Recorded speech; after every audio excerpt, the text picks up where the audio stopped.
Hi friends, welcome back to playing tribute to Ace Attorney Dual Destinies. Sorry I was kind of rushing the end last time. I knew that my recording was about to stop because it was approaching 2 hours and I felt a little rushed to finish saying what I was saying. So let's review. Let's say what I rushed through then. Let's make sure that we know what we're jumping into. Because there's a lot going on. We have a retrial that we're about to do, but the retrial is for the case 7 years ago, which is one of the things that kind of ushered in the dark age of the law. It is the case that Prosecutor Blackwell was convicted in. And he was convicted for the murder of Athena's mom, Meta Sykes, who died in the robotics room at the space center that we've been dealing with. And his execution is tomorrow, so everybody's like rushing. When I say everybody, I mean his sister is rushing to get his name cleared because he seems to be kind of like whatever about it. But everybody's certain that he's innocent. Like even Phoenix is certain that he's innocent. But Simon's sister, Aura Blackwell, has now set us up for a retrial. And not only that, but the retrial is for Athena, not Simon, because she accuses Athena of the murder. Now, this is 7 years ago. She was a little girl. Athena was. But when she heard about this, when she's like, I'm being accused, she kind of got her little like blackout kind of eyes, panic attack sort of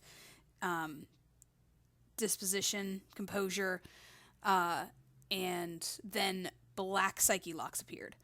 So last time we saw black Psyche-Locks was in Apollo's game where we saw it on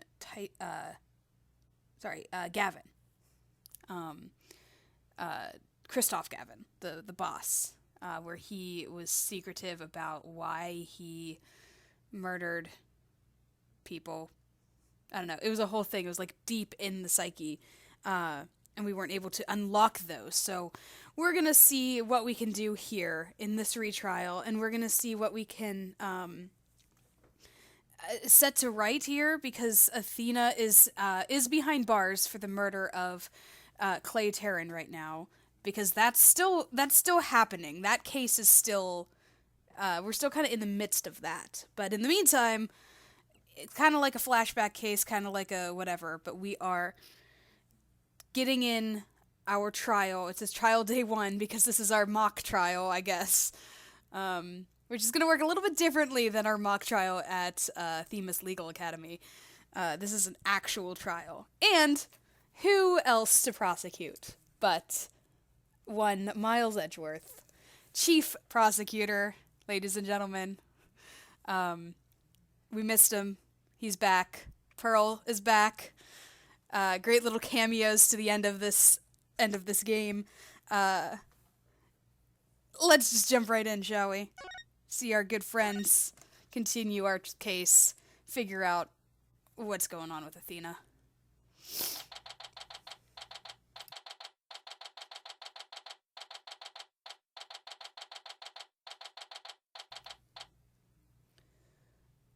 Important to state too that we're gonna be doing our trial in the blown up court because everything else is on this holding session. I did a little research. I looked into those special Psyche-Locks you mentioned, Mr. Nick. You did? That's great. I really appreciate it. A red Psyche-Lock protects a secret a person is consciously trying to hide. If the person folds under questioning, the lock breaks and the truth comes out. Yep, that's exactly how I got the truth out of Detective Fulbright and Director Cosmos. But a black Psyche-Lock protects a secret from the deepest place in a person's heart.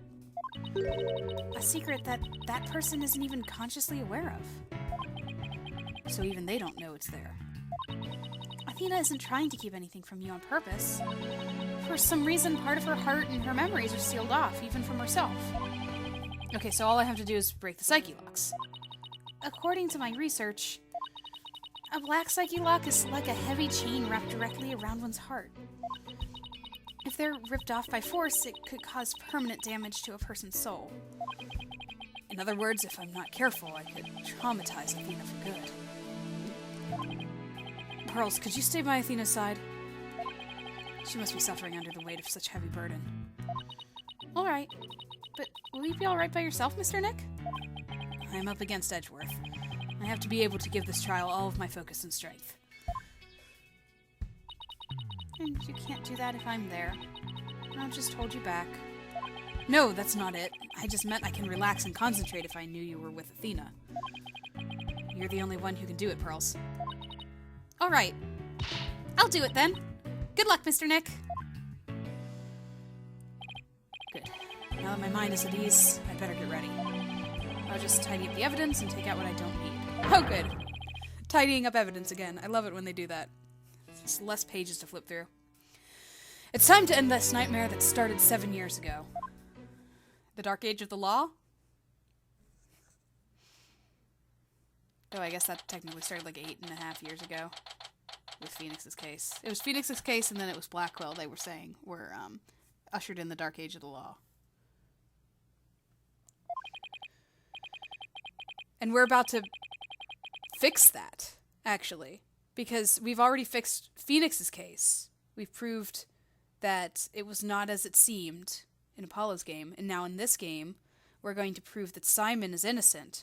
So that's going to adjust things there. Because that was like the start, because it was like, oh, the defense attorney was seen falsifying evidence. The prosecutor was convicted of a crime.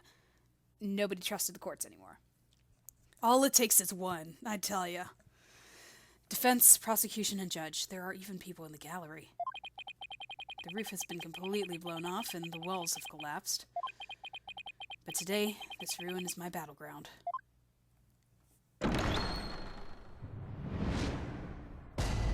All rise. Hey, we even got the regular judge. Courts, or some facsimile thereof, is now in session for the trial of Athena Psyche. Not a facsimile, old man. I'm gonna use her regular voice. Not the robot. I'm gonna have her speak through the robot in her regular voice. Not a facsimile, old man. This is proper official trial. Take this more seriously, or you'll start hearing the bones of the hostages snap. Please try not to upset Miss Blackwell. I'm begging you. Court is now in session for the very serious and very proper trial of Athena Psyche. Edgeworth. 3D Edgeworth. This is no trial. It's nothing more than a ridiculous farce. What did you say? Edgeworth, did you not hear what I just said to his honor? However, this ridiculous farce has a very important meaning for our legal system. Recall the case of the UR1 incident, in which a prosecutor was found guilty of murder. That case ushered in the odious Dark Age of the Law. I see what you're after. If we can find the real truth behind that case today, precisely, the darkness will be dispelled and glory shall be restored to the court system. That's what I was saying. Prosecutor Edgeworth, you sound as if you know something of this truth. I do indeed. A new suspect has emerged in the UR1 case. For 7 years, Simon Blackwell has refused to speak in order to cover for someone else. Brace yourself, Phoenix. Here it comes. I'm sorry, Wright, but the situation is what it is, and I must do what I must. The prosecution moves to indict Athena Psyche in the count of murder in the first degree.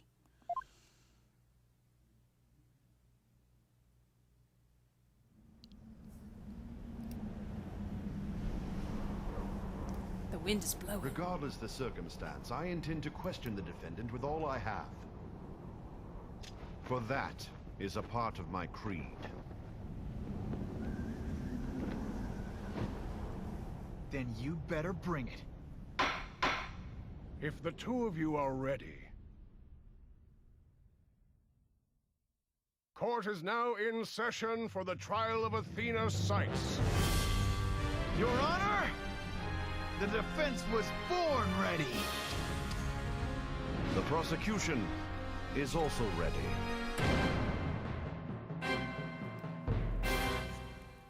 epic showdown. This immense tension between us. It's like we're picking up right where we left off. It's my duty to clear Prosecutor Blackwell of false accusations and end this insanity. But I have no intention of losing Miss Sykes either. She's a very promising young lawyer. I know without a doubt that Athena is innocent. But I don't think Prosecutor Blackwell did it either. So, do you have any clue who was responsible for the sabotage? At the very least, I know it wasn't Simon Blackwell. Oh, right, because we were talking about the spies. The person is a spy, so that's why Phoenix is very intently certain that it's not Athena, because Athena was a kid. Like, she's not a spy. The true culprit is a spy. It's going to be hard to convince anyone of that when I barely believe it myself. But I don't have a choice if I want to save Athena and Blackwell and expose the spy. Now then, Chief Prosecutor Edgeworth. No need for the Chief Prosecutor bit, Your Honor. I'm here as a simple prosecutor.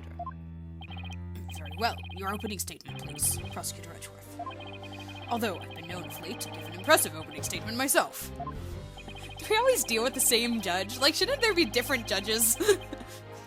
In all the trials I've ever seen, only the prosecution gives an opening statement. Of course, you're right. I was just joking. Just having a little fun. So he wasn't doing them just out of fear. Interesting. Let's start with a brief overview of the UR-1 incident.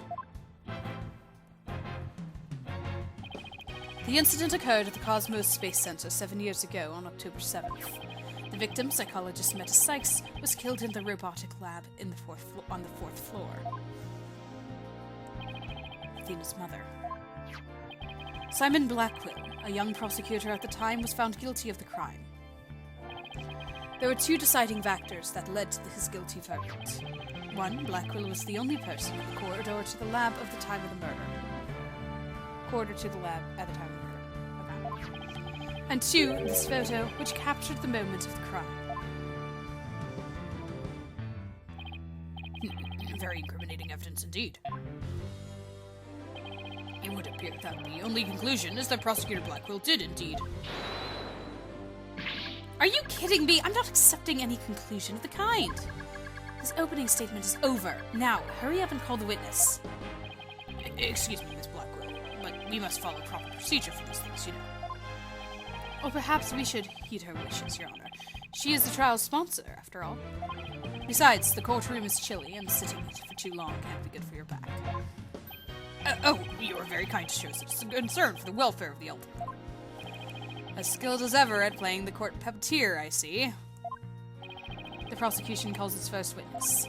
A witness who decided to bring forth new testimony after 7 long years. New testimony? And just who is this witness, anyway? Yes, who indeed? Oh, hi. You were there? Bobby Fulbright's the name, and justice we trust. So much for helping me out. What are you doing here? I'm just here to speak for the hostage-taker, Mizara Blackwell. She says she's too busy, what with the confining and threatening of the hostages and all. That doesn't seem to stop her from constantly chiming in through Clonco. I'm nothing more than an observer in this. Do your best. I'm watching you. Believing her brother innocent, Miss Blackwell has been conducting her own investigation, and though her current actions are hardly lawful, I think we can at least hear her theory. I have here Miss Blackwell's notes on the investigation she conducted. And I'll be giving testimony based on these notes. Here I go! Okay, so he's talking for her.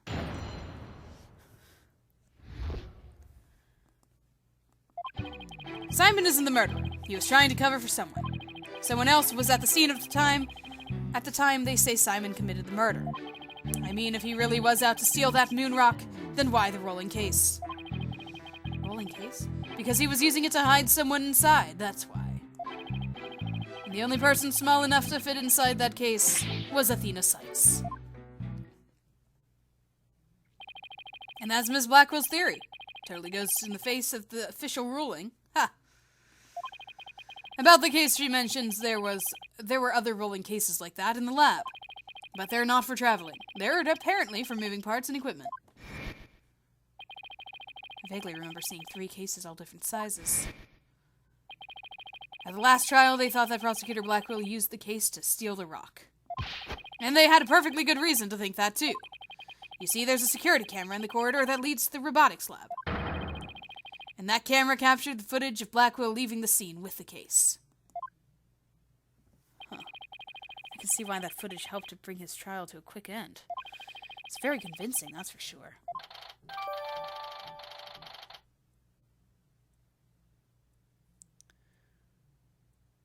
Alrighty. Let's see what we can see here. I totally didn't read it because I was like, oh, I'll look at it in a second. Oops, wait. Oh, it was updated.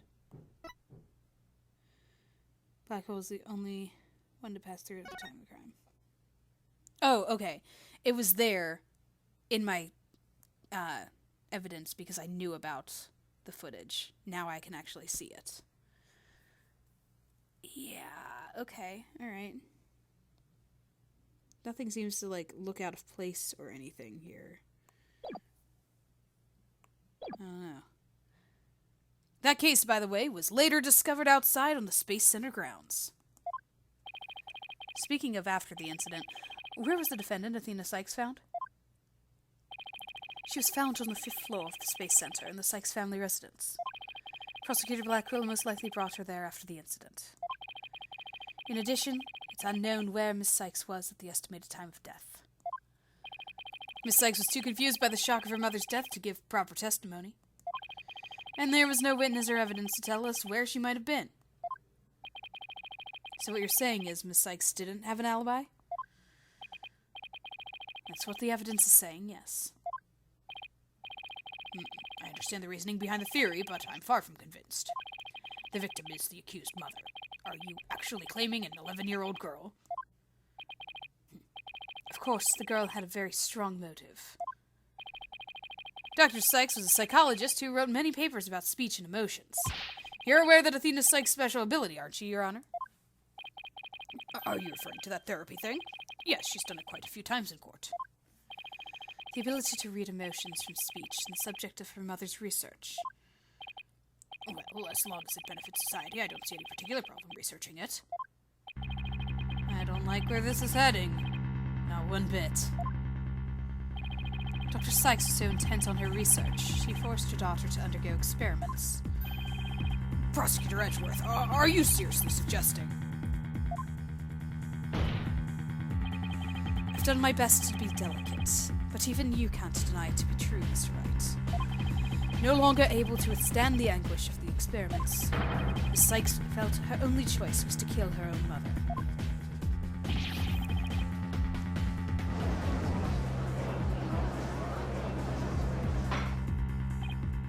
Order in the court. What a tragic story. I hardly went to believe it myself. But we must proceed. Mr. Wright, if you could. Detective Fulbright, please refer to the notes.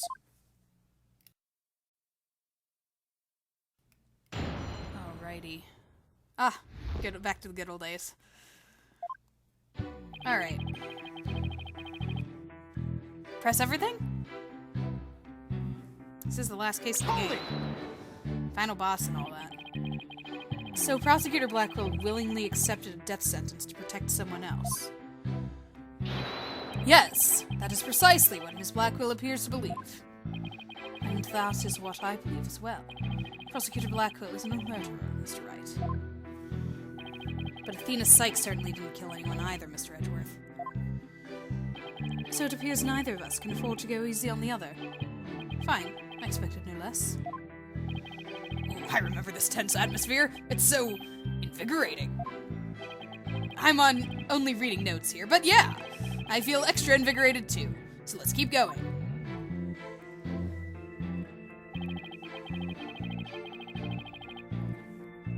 Hold it! This is pointless. I really shouldn't. But that's just speculation. Objection! No, Miss Blackwell has proper grounds for her claims. Objection! Then why didn't you say so in the first place? Objection! Just gonna go back and forth. You're the one who screamed, "Hold it," and cut me off. Fine, so maybe I jumped the gun by a teeny weeny bit. Ha ha ha ha. Now I know what they mean when they say close enough to argue. Moving on. I didn't laugh correctly for him. Ha ha ha! Why the rolling case? Okay, right, because everything's about the moon rock. This rolling case, I suppose you mean the one that existed in the photo with Prosecutor Blackwell in it? Oh, and then disappeared, but was absent with the crime scene photos were taken. I didn't even notice that. Shame on me. Wasn't really even paying attention to that. It's the tallest one. Yes, that's the one. And Miss Blackwell has drawn a conclusion from these two photos. She has? And what is that conclusion? You're the one with her notes. Oh, right. Of course. Reading them now. So why the rolling case?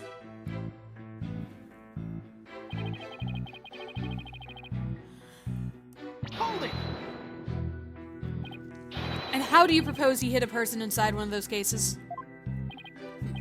Have you forgotten that we saw just a thing only the other day? At your own daughter's magic show, she fit a grown person into a small box. Oh, yeah. Way to ruin the memory of a good day. A magic show? I wish you would have thought to invite me. Actually, I would have liked to go too. My apologies. I'll invite you both next time. I promise. So, wait a minute. What were we talking about again? Prosecutor Blackwell was using the case to hide someone. The only person small enough to fit inside the case was Athena Sykes. Hold it! But that's nothing more than conjecture, and it's hardly the only possibility. In that case, what do you think Prosecutor Blackwell had in that case? I think it was the moon rock? Objection! There were 3 cases at the scene, but Prosecutor Blackwell used the largest one. The moon rock was egg-shaped and only about 8 inches in diameter. It wouldn't have made any sense to use the largest case there just to move that rock. Objection! Be that as it may, it doesn't prove Miss Sykes was inside. Then let me ask you this. Can you come up with a better theory of what was in that case? Can I? I don't think I can.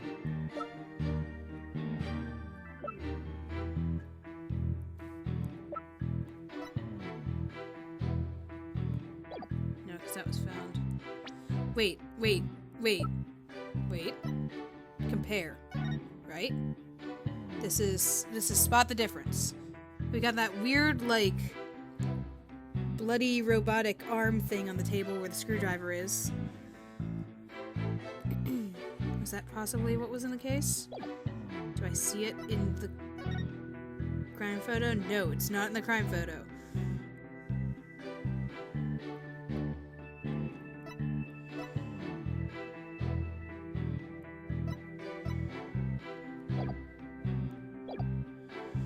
I don't know whether that's the correct answer, but I can see something that doesn't match. Well, Mr. Wright, can you? Yikes. Give a guy some time to think. Let's see. Should I try to bluff my way through what could have been in that case? Well, when you put it that way... Thing is, I pressed everything, and this is the last press. And bluffing is what Phoenix does. Oh, I hate this. Okay, let's start with don't bluff, just in case it's trying to trick us. And then we'll bluff. Bluffing to the max and all that. Wait, it's not showing me a risk. Bluffing to the max! I know exactly what Prosecutor Blackwell carried from this. Well, you don't have to bluff so strongly there, Phoenix. You just have to find something else that was missing, right? No sweat. Yeah, that's what I did. We're good. I'm on the right track. Oh, I'd be very interested in hearing your theory. If it's true, that is. This is a crime scene photo taken... Oh, this is a crime scene photo taken after Prosecutor Blackwell left, correct? All you have to do is compare this with this photo of Prosecutor Blackwell to see what is missing. If he took something with him, then it should be in one of these photos. Good luck. Don't fail me now. Alright then, Mr. Wright. Let's hear your theory. So he was a big poker player, right? I think that's why he's just lucky. Alright. I noticed this at the very start, too. It's very strange. This whole thing.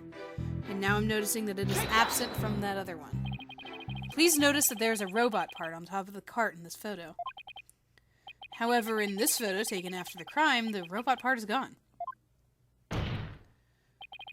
In other words, this part is something that was taken from the scene of the crime. You do appear to be right. I don't see it in the second picture. But it's just a piece of junk. How important could it be? Is it really just an insignificant robot part? Speaking of which... Oh, what are you looking at? I'm going to start charging for each glance per eyeball. Stingy, stingy. What happened to the age of free previews? Your Honor, about this robot part. Doesn't it look like it could be an arm from that robot there? Well, now that you mention it, it does, doesn't it? But the case is still too big to be practical for just the moon rock and a robot arm. But was it really just the one arm that was in there? If it wasn't Athena in the case, then maybe... I believe there is another robot at the scene that looks just like the one here. Your Honor, it is the defense's assertion that it was the other robot that was in the case. What? Oh, wait, remember when they were talking about, like, their brains are part of a... Like, it's not technically in their head. The brains are not technically in their heads, because they're, like, on a mainframe or whatever. I wonder if Ponko saw something. Like, if she... I don't really know. Witnessed something. That we can, like, take from those mainframe things or whatever. We can't be certain that part belonged to a robot. Yes, it looks like the arm of one before us, but it could be something else entirely. Besides, it's wrapped entirely in bandaging, making it difficult to verify what it is. Objection! I know for a fact that it's a robot arm. I can even tell which robot it belonged to, just by looking at it. With this information, we can investigate whether it was there at the time or not. Oh! Speaking of the bandages, where's my picture? Where's my picture? Yeah, there it is. Very nice. You can definitely identify that robot. But Mr. Wright, I thought you were more of the technologically illiterate type. When did you become such an expert? I feel somehow abandoned. Not to worry, Your Honor. I still know next to nothing about machines. But I know this piece of evidence proves which robot the arm belonged to. Sorry, I should have looked through the evidence again before we did all this. Take that! The robot in this picture is named Ponko. But take a look at Ponko's arm. It was Miss Sykes who managed it up like that. She must have thought that machines heal in the same way people do. What an adorable, naive mistake. It reminds me of my own grandchild. The robot arm at the crime scene had the same bandaging wrapped around it. In other words, this robot arm could belong to none other than Ponko.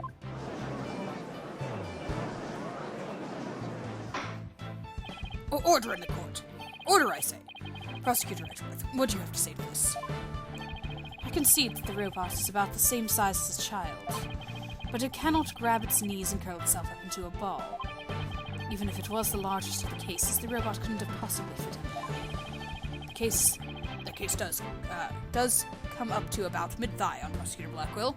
I see your point. The robot is much taller than that. They've got me there. So then did Prosecutor Blackwell make Ponko fit in the case by dismantling her? She's a robot. Of course Ponko would fit. All Prosecutor Blackwell had to do was dismantle her. Once taken apart, the robot could have easily fit inside that rolling case. It appears to be a robot assembly device, oh right. Assemble anything in a flash, push the dismantle button. Right, and then she pushed it and then it started moving. It sounds rather violent, but Mr. Wright does have a point there. Objection! Except that there was a body on the table where the robots are dismantled and assembled. There would have been no room to take the robot apart. Objection! But what if it wasn't done on the table? What if the katana was used instead? You mean the sword? Yes, Your Honor. Miss Blackwell, I'd like your opinion as a woman of science. Isn't it true that the katana could have been used to take the robot apart? I suppose so. The joints are made of very tough material, and a blade could slice through them. Thank you for your expert opinion, Miss Blackwell. Thanks to you, we now know that the existence of the severed arm in this photo proves that Ponko was taken apart. In addition, since the rest of Ponko was not found at the scene, we can conclude that the true meaning of this photo is very different from the original interpretation. You can't mean. That's exactly what I mean. This photo does not capture the moment of the murder. It's instead a picture of the moment after the robot was sliced apart. Does it have blood? Why is it bloody? What is happening here? Oh, there it is. The blood you see when the arm was cut off was transferred there by the bloody katana. Oh, okay, alright. So the katana is still bloody. Most likely the rest of Ponko is scattered around Prosecutor Blackwell's feet. Not hearing this. Therefore, what was transported inside that case was not the defendant, but a robot. Miss Sykes was never at the scene of the crime, seen at the time of the murder.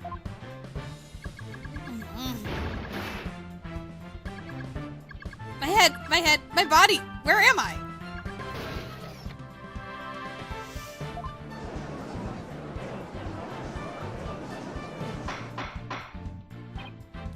Order in the court. It's true that Ponko was found in pieces after the murder.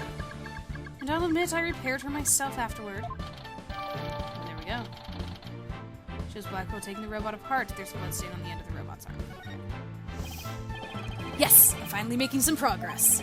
Hopefully I've gotten at least one step closer to proving both Athena and Prosecutor Blackwell innocent. Objection!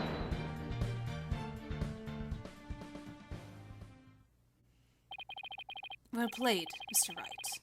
You've made your point abundantly clear. I concede that it wasn't the defendant inside the rolling case, but the robot. Alright. What's going on here? It's never good when he plays things this straight. Does the prosecution withdraw its claim that the defendant was carried from the scene? No, Your Honor. My claim hasn't changed. Objection! But Ponko and Miss Sykes couldn't have both been inside the case. Objection! The notion that the case was used to carry Miss Sykes was Miss Blackwell's theory. I've been of a different opinion from the outset. Now I finally have the opportunity to voice my theory. Oh boy. Thanks to the defense. Oh, always. Happy to help, Edward. Edward, he's been one step ahead of me this whole time. As usual. In that case, how do you propose the defendant left the crime scene? Simple. The footage only shows Prosecutor Blackwell from behind. What's more, he's holding his arm in front of his body, as if he were holding something. Or someone. You think that there's a child hiding behind him? That's hardly evidence. I prove. Surcoat Prosecutor I don't know why I keep saying Professor. Prosecutor Blackwell was wearing. The victim's blood was found to the front, and the stain had highly distinctive shape.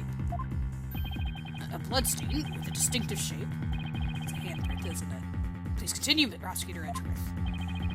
7 years ago, the defendant was known to constantly wear a certain item, of which there's only one in the world. A special pair of headphones made just for her.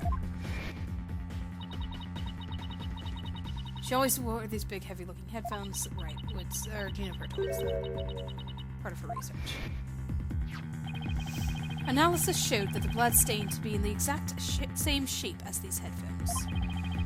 In other words, this was no mere blood spatter. The blood went from the victim's body to the headphones, and then was imprinted onto Prosecutor Blackwell's coat like a stamp. A gruesome stamp indeed. Blackwell carried Miss Sykes, who had been hit by the splatter, away from the crime scene. This proves that Athena Sykes was, without question, present at the crime scene. And that concludes the prosecution's arguments. Well, that's unfortunate.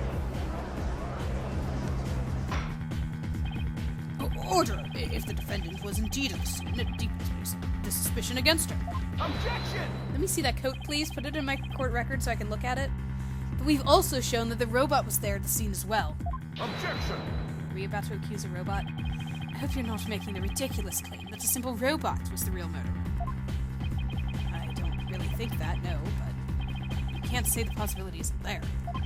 Detective Fulbright, was the robot questioned at the time?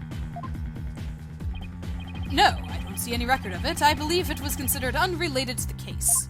Unrelated, it witnessed it, maybe. But as it turned out, the robot was actually integrally related. Your Honor, the defense would like to call Ponko to the stand. A robot witness? I mean, we once had a bird up on the stand. We once had a walkie-talkie. You've had weirder witnesses. Order in the court. Prosecutor Edgeworth, what do you think about this? Mr. Wyatt has called all manner of witnesses to the stand over the years. Yes, exactly! So why not a robot? Nothing surprises me anymore with him. Thank you. Thank you for that. Very well, I will allow the witness. Bailiff, please summon the robot named Ponko.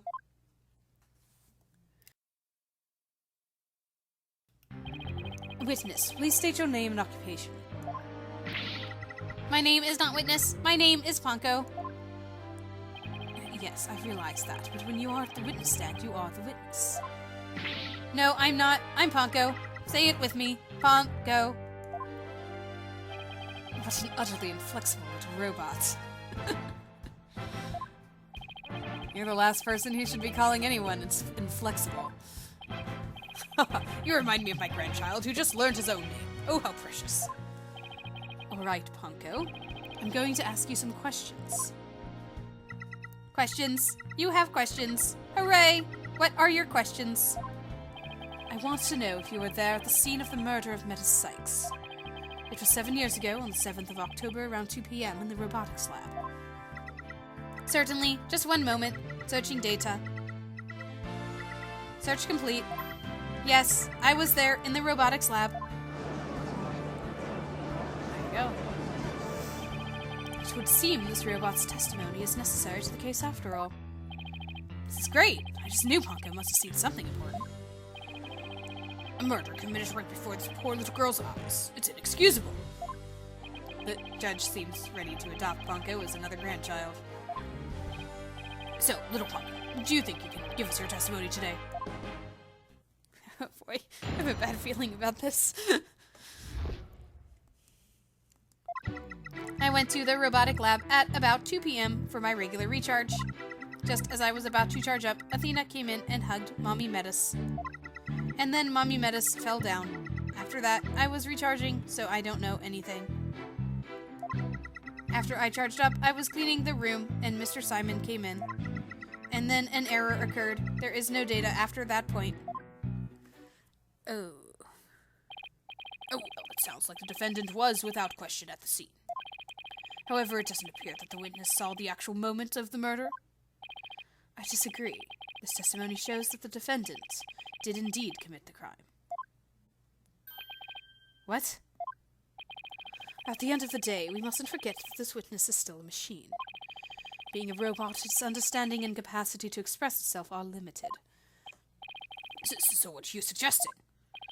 The witness's statements need to be interpreted. For example, the terms hugged and then later fell down.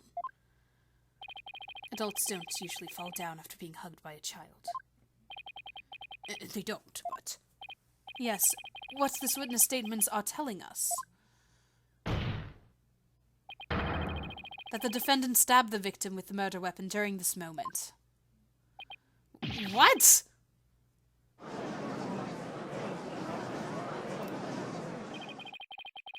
Before Miss Sykes hugged Dr. Sykes, did the two of them converse? Yes, they did. They spoke to each other very loudly, but I don't know what they said. Athena is usually so quiet, so I was surprised. Spoke very loudly. We can interpret this to mean they argued. I see. Murder after a heated argument. And then the victim fell down. I agree that it does sound like a reasonable interpretation. However, Ponko doesn't seem to remember anything that happened after that. When I am recharging, I go into sleep mode. But I remember everything before that. I have a very good memory. You may as well admit defeat now, right? Cross-examination would be useless. Don't be ridiculous. A cross-examination is never useless. Until now. Think about it. Robots don't lie. This robot is both important witness and valuable evidence at the same time. Nevertheless, I will have my cross-examination. I see you haven't changed. You never were one to worry about wasting time. Very well. Even if it may be a waste of time, you may proceed, Mr. Wright. I'll show you both just how fruitful any cross-examination can be. Robots don't lie, but like you said, their statements should be interpreted. So let's see if there's something to be interpreted here. Hold it! Your regular recharge? What is that exactly? I have to refill my battery's power, or else I stop working. I go to the lab to do that. So that recharge occurred around 2 p.m., around the time of the murder. That's right. I go every day at 2 p.m. Okay. Hold it! Hugged her, huh? Chedworth took to me and stabbed her with a weapon. You said the two of them were talking before Miss Sykes hugged her mother, is that right? Yes, they were talking very loudly, but I couldn't tell what they were saying. Couldn't tell? Even though they were speaking so loudly? I am only allowed to listen to voices that are directed at me. If it listened to every voice, it would be a little better than mobile eavesdropper. Well, that explains why some of Ponko's testimony is so vague. It's a shame that our little friend wasn't listening in, however. Could have learned what they were talking about just before Dr. Sykes was killed. And now then, what happened after that? Interesting. Hold it! I don't want to delve too deeply here, but... Could you tell us how the victim appeared and acted at this moment? Mommy Metis was very surprised when she was hugged. I heard her heart pound. Her heart? Mr. Wright, have you forgotten about this document we found in the robotics lab? These robots have a heartbeat detection system.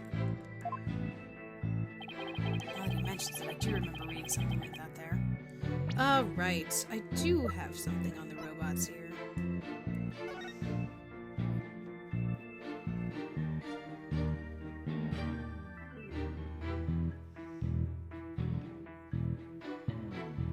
There it is.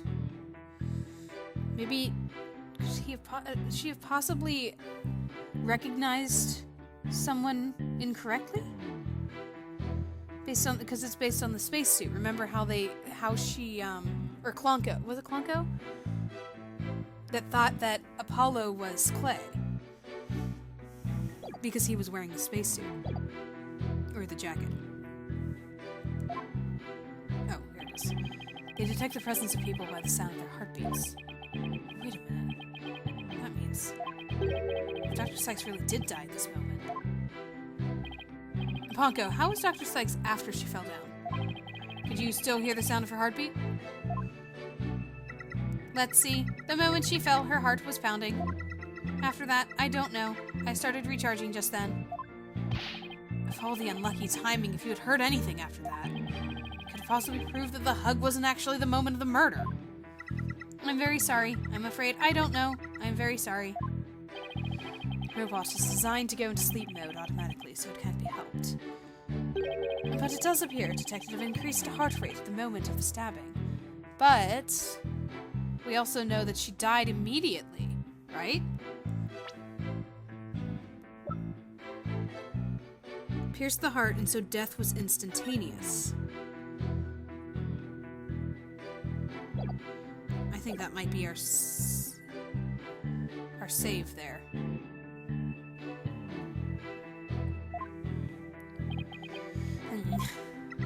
After Mommy Metis' heart started pounding in surprise, she fell by the window.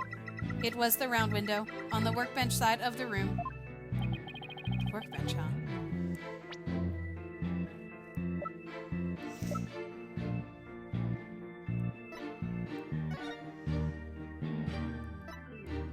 So, that side of the room?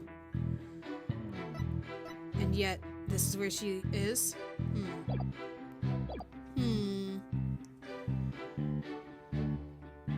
There are some things that I remember, but, I'm still just playing along. Pongo must be talking about the table to the right where the giant robot is now. Is there something critical in Pongo's statement just now? Yep. Your Honor, I believe the statement is critical. I'd like it added to her testimony. Very well. Pongo, could you please add that statement to your testimony? That's a good little girl.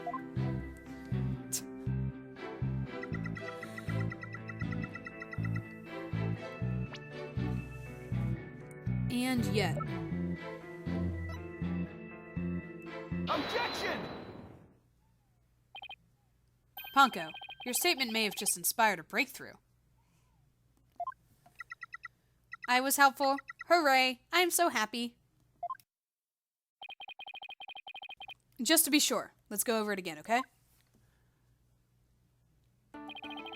The victim fell near the window on the workbench side of the room. However,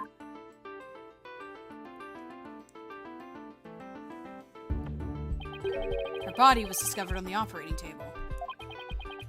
But the operating table and the workbench are two different locations. Exactly, Your Honor. We have just learned a new crucial fact. What could explain the two very different locations of the body? I'll tell you what. The victim moved.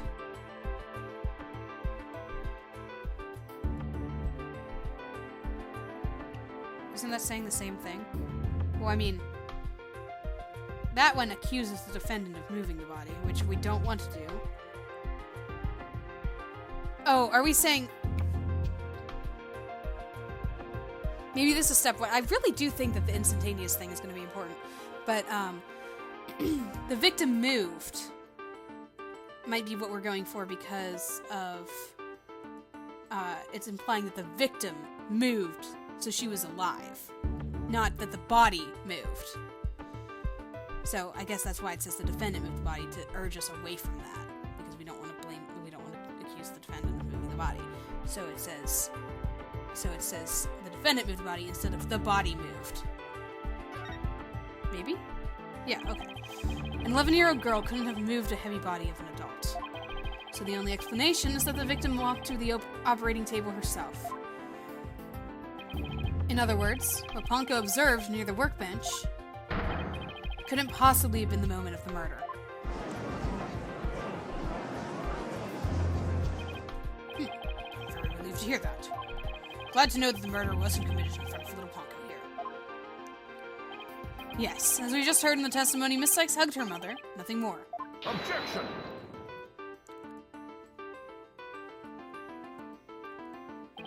Right. It's been 8 years, but you're still just as green as ever. Green? But I can't recall ever seeing Miss Wright in anything but a blue suit. Hey, blue's my favorite color. What can I say? If the defendant couldn't move the body herself, she could have had it moved for her. Moved for her? Miss Sykes and Dr. Sykes were the only ones there.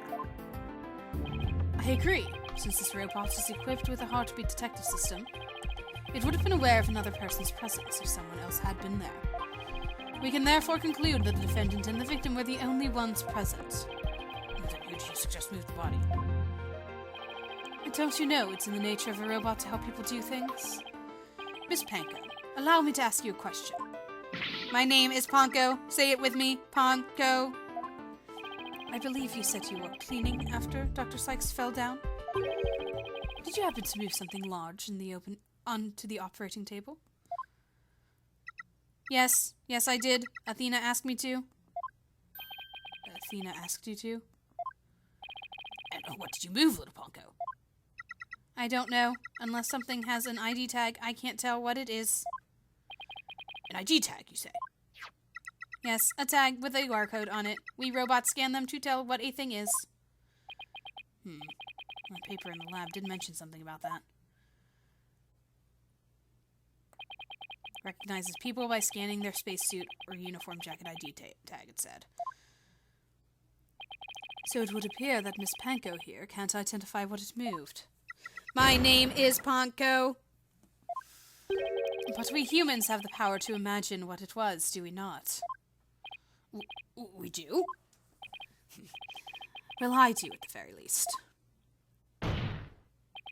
Miss Panko, on the defendant's command, move the body onto the operating table.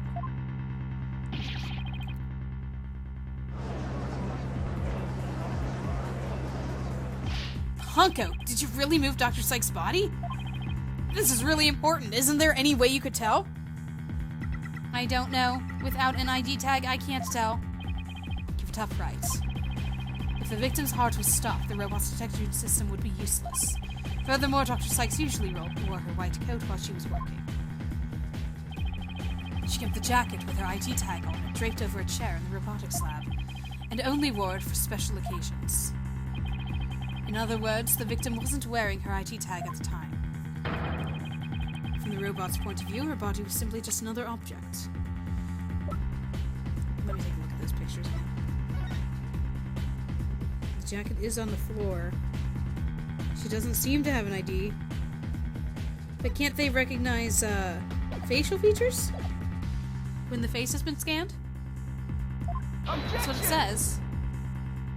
But Panko is equipped with a facial... Yes, thank you, Phoenix! Facial recognition system. If she really did move the victim, she would have recognized the body as Dr. Sykes. But she didn't, so that means... Objection! A face can easily be covered with a piece of cloth, a mask, or anything else for that matter. With her facial features hidden, the robot wouldn't be able to tell it was Dr. Sykes. He's right. To summarize, Ms. Sykes stabbed her mother near the workbench, then using the robot, she moved the body to the table where she removed the sword and was stained in blood.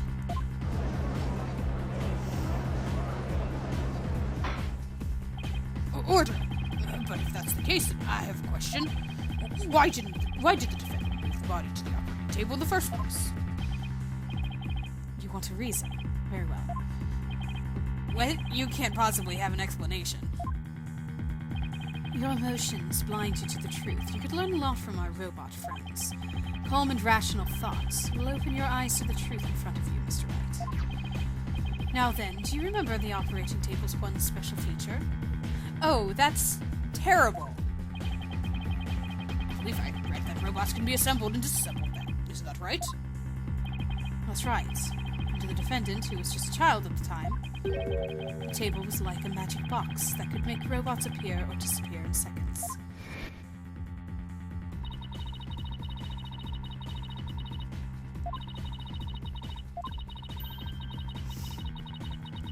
Oh, okay, he's not implying what I think he's implying. I think he's implying something else. You can't possibly be suggesting. This young, sheltered girl had a difficult time distinguishing robots from people. But take a look at Panko's arm. It was Miss Sykes who bandaged it up like that. She must have thought the machine sealed the same way people do. What an adorable, naive mistake. No way. I refuse to believe it. Miss Sykes made a childish, naive, and cruel mistake. She thought that if a robot could be dismantled and vanished without a trace... Oh, he is implying what I think he's implying. Prosecutor Edgeworth, if you're about to claim what I think you are, please don't. This is terrible. Yes, thank you, Judge. I demand that you word as delicately as you can. With all due respect, Your Honor, all I can do is present the truth as it stands. The reason the defendant moved the victim's body to the operating table... Hold it! No. Don't say another word. Just stop. Was to dismantle the evidence so that she could get away with her crime. That can't be true. Ugh. Yep, he was implying what I thought he was implying. Order. Order in the court. Order in the court, I say! Edgeworth. She was just a little kid. How can you say such a horrible thing? Horrible. Like I said, you're just as green as ever. I came here today as a prosecutor to seek only the truth. No more, no less. My theory is simply the result of a rational consideration of every possibility. Objection! But dismantling isn't the table's only function. It can make repairs as well. It's conceivable that Miss Sykes moved her mother to the table in order to fix her. I suppose that could be another way of interpreting it. But dismantle or repair, it doesn't matter either way. What do you mean? After murdering her mother, Miss Sykes may have come to her senses. Perhaps she did want to make it appear as if it had never happened. And that's why she tried to repair her mother. Yes, that's one possible explanation. But we mustn't forget the facts of this case. The victim was observed to fall down after being hugged by the defendant, and the body was moved by the defendant's command. These two facts that indicate the defendant's guilt, remain unchanged. This just can't be true. Mr. Wright, do you have any evidence to refute the prosecution's claim? Evidence, right. Let's see. I can't think of any. I'm afraid I don't have any evidence. Since becoming chief prosecutor, I've learned that the truth isn't always pretty. Now accept the truth, Mr. Wright. Your subordinate murdered her own mother. Your Honor, the prosecution demands a verdict. The hostages have suffered enough. What a terrible and tragic conclusion. If the defense has no counter-argument, I see no need to further prolong this trial. Edgeworth's argument seems solid enough, but there's no way Athena could have ever done something like that. What do I do? There has to be something. But I can't think of a single thing.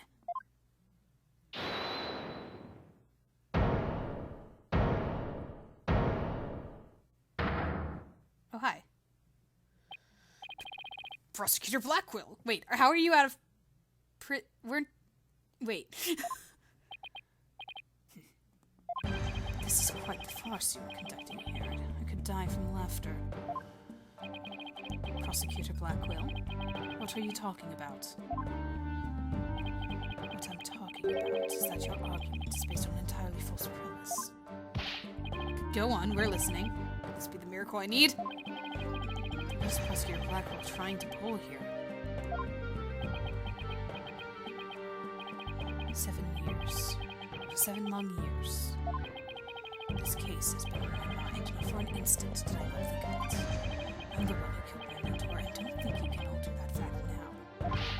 You're baldness. Don't take the stand, and I won't take no for an answer. Of course, Prosecutor Blackwell. Please, go ahead. Okay.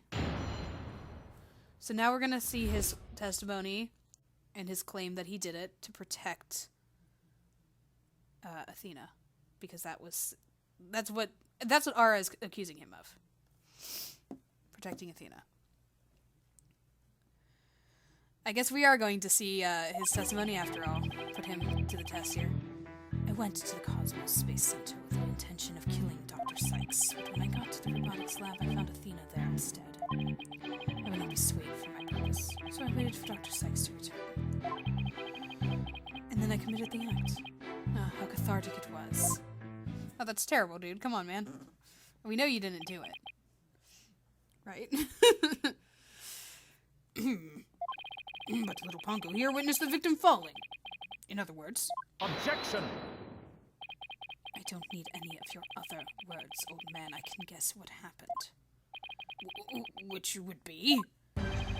She fell means she fell. Merely that. Mother and child fooling around. Perhaps she tripped. Not that it matters. When I entered the lab, there was no trace of Dr. Sykes to be seen. There was no dead body either. Of course, meaning she must have left the room. So the murder occurred after the time period Ponko described in her testimony. You should hardly take stock in the words of a wind-up toy. Objection!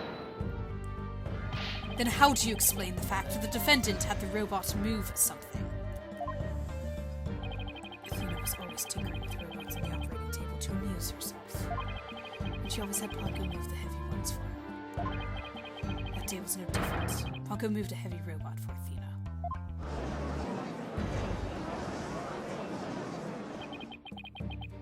This is awful. What he's saying seems to make sense, and yet... Objection!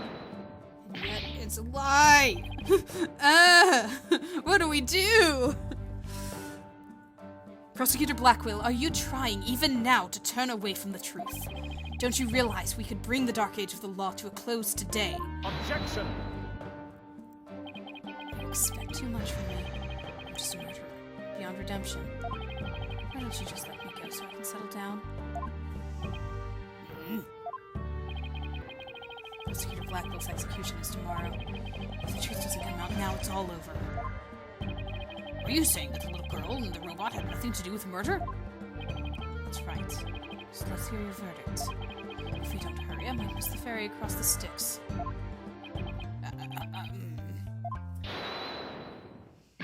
Don't you dare, Judge! Don't forget I have hostages over here. And Simon, how long are you going to recover for her? Miss Blackwell? Forgive me, Ara.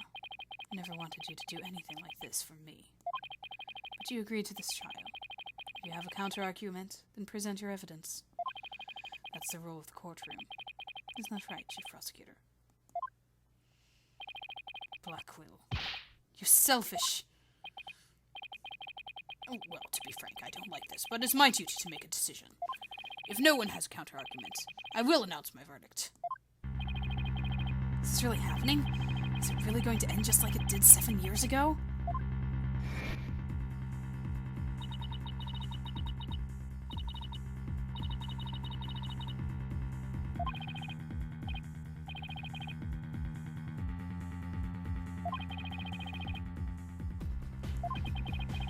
If I can't prove Prosecutor Blackwell's innocence in this trial, I don't think Athena will ever forgive me.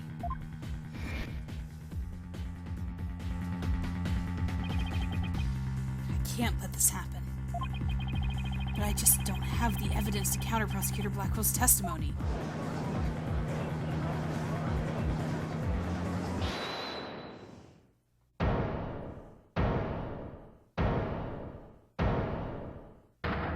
Oh, hi. Athena! What are you feeling okay? I can hear it. I can hear the voice of his heart. He's hiding something. If he really is, I could sure use Athena's help here. Her power might be just the thing to get us through this. Objection! Psyche-Locks. No need for you to chime in here, just accept that you're innocent. Objection!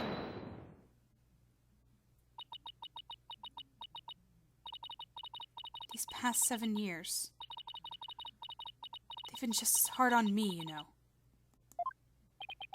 What are you talking about? Do you remember that horrible, horrible trial?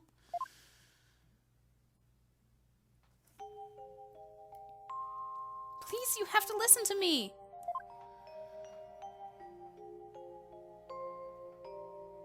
He didn't kill her. His heart is screaming that he didn't kill her.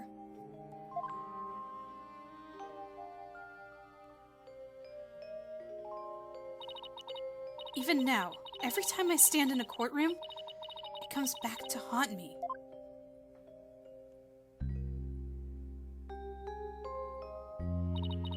Not being heard, no matter how hard you try, feeling so helpless.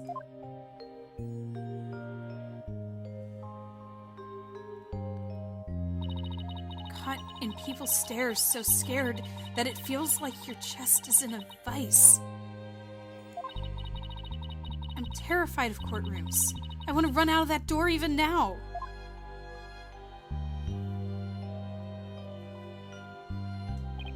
And yet you found a way to keep your fears at bay and become a lawyer.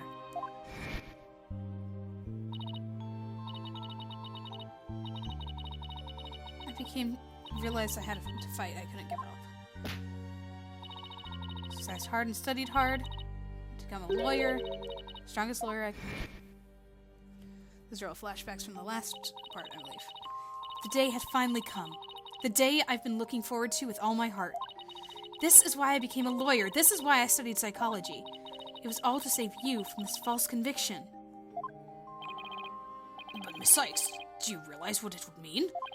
You are the accused, after all. If you prove Prosecutor Blackwell innocent, then... The only thing that matters is the truth. It's my duty to find out what that truth is. Simon, please give me this chance. The chance to shake off this fear that's been with me for 7 years and to face the truth. Athena speaks so brave confronting her past like this. This might really be the last chance to save them both. Prosecutor Blackwell, please testify one more time about the incident 7 years ago. Fine, but your efforts will surely be in vain. For I'm not a man who can be cut down easily. Here we go, Simon.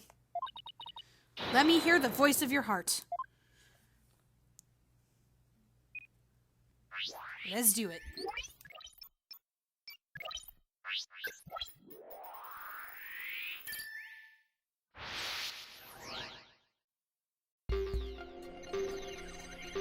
Went to the Cosmos Space Center with the intention of killing Dr. Sykes.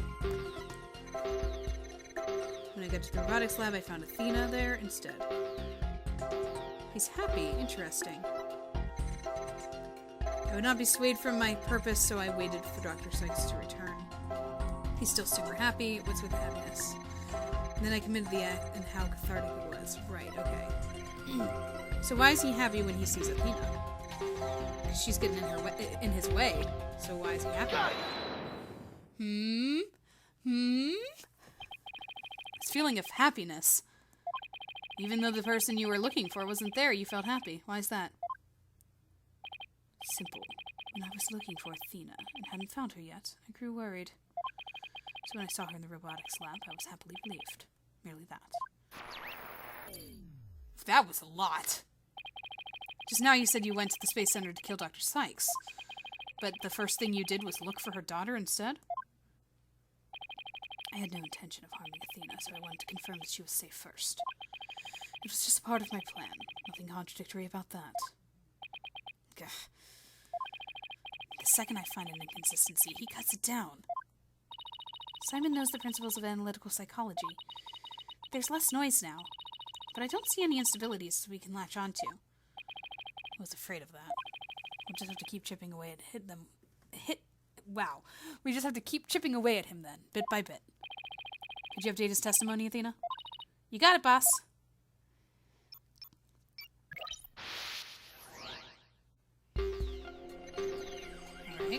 Alright. Patting her head. Found Athena and was relieved. She's fine. I would not be swayed from my purpose, so I waited for Dr. Sykes to return. Oh, hello. You changed, my friend. Got it! Not even you can falsify your emotions, Prosecutor Blackwell. What? When you said that you killed Dr. Sykes in your testimony, you felt sadness. Why would someone who had laid in wait to kill her be sad at her death? Such an obvious attack. Yes, I felt sadness, but it wasn't for her. I felt sorry for Athena and her circumstances. Gah! He can't be talking about that. Can he? Oh yes, the subject for her research. So intent on her research, she forced her daughter to undergo experiments. Oh my goodness. My objective was to save Athena from an obsessive scientist who treated her own daughter like a research subject. What?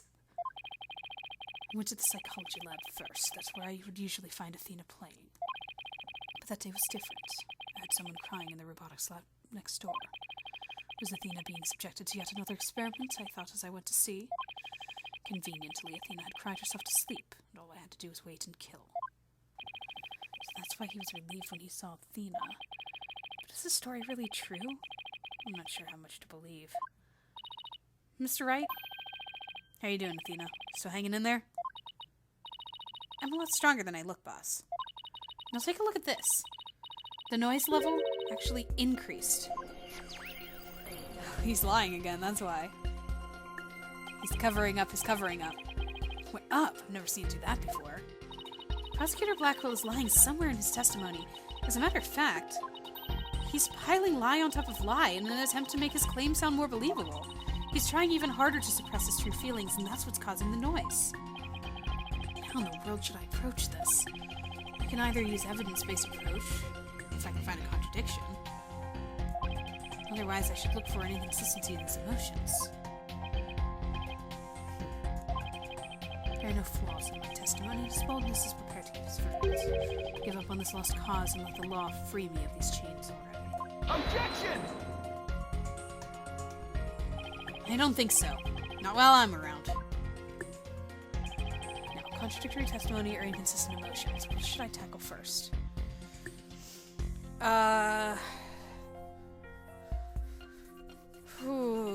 Let's do the testimony because I've already been trying to work with his emotions. Okay, let's present some evidence here. Got it, boss. But if you want to go back to looking for inconsistent emotions, just let me know. I can easily switch back. Okay. Next door. Of course I was worried. Okay, so I can't press. I can only present.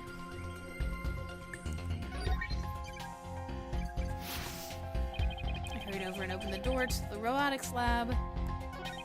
Before I could lead Athena out of there, of course my luck, Dr. Sykes came in. I refused to hand Athena over, so I had no choice but to kill my mentor.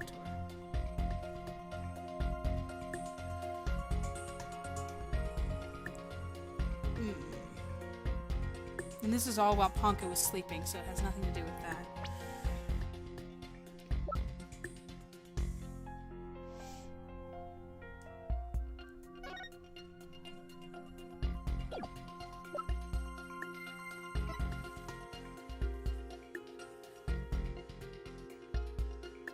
Okay, oh, I have to remember that the,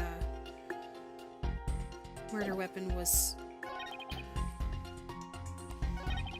the victims.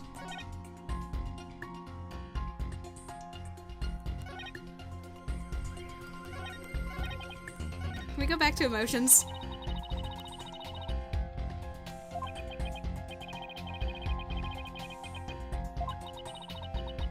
Mr. Wright, if we can't find any contradictory testimony, we could try looking for inconsistent emotions. Yes. Let's try his emotions. Emotions first. We always gotta just dig. We just gotta keep digging here. Final boss. Heard crying from next door. Of course I was worried. Okay, so surprised, worried. That works. Open the door to the robotics lab.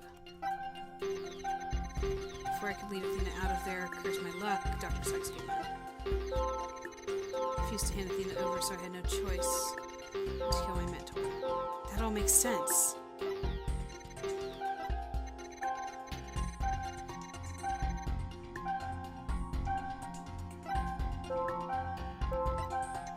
If he saw Athena crying, he's no longer scared, he's just shocked. But why is he so shocked? Is that the problem? Sometimes the emotions are hard to read, you guys. I love this, though. I love the psychology thing. It's really cool. Yeah, no, that makes sense. And that makes sense. I'm gonna try it. Got it! How odd.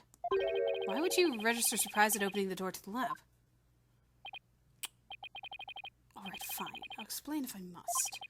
What surprised me was Ponko. A toy figure attacked me. I'm sorry, what? I thought Ponko was charging. Dr. Sykes knew full well my plan to rescue Athena. But she couldn't stand guard over her daughter 24 hours a day. Oh, is that my evidence? That she was charging?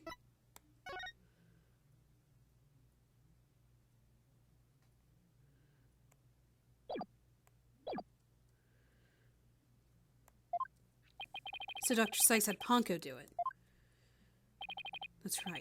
She ordered Ponko to forcibly remove me on sight. So I slashed Ponko up with a katana that was there in the lab. Aha! Objection! That's your problem. That's your mistake. Did you catch it? Hehehehehe. That rickety old puppet wasn't worthy of that fine blade. Mr. Wright, it's happening again. There's even more noise now. I don't know why I made her have the accent that I was giving him and Edgeworth. It's at 100% now. What's going on here? Whenever we find an opening, he covers it up with lies. We'll never get rid of the noise at this rate. It's pretty hard to keep telling coherent lies like that. His mind and will really are as sharp and strong as a katana. Alright, what should I tackle first this time? His testimony. Bring it on. There might be an inconsistency in Prosecutor Blackwell's testimony. Alright, let's give it a thorough check then.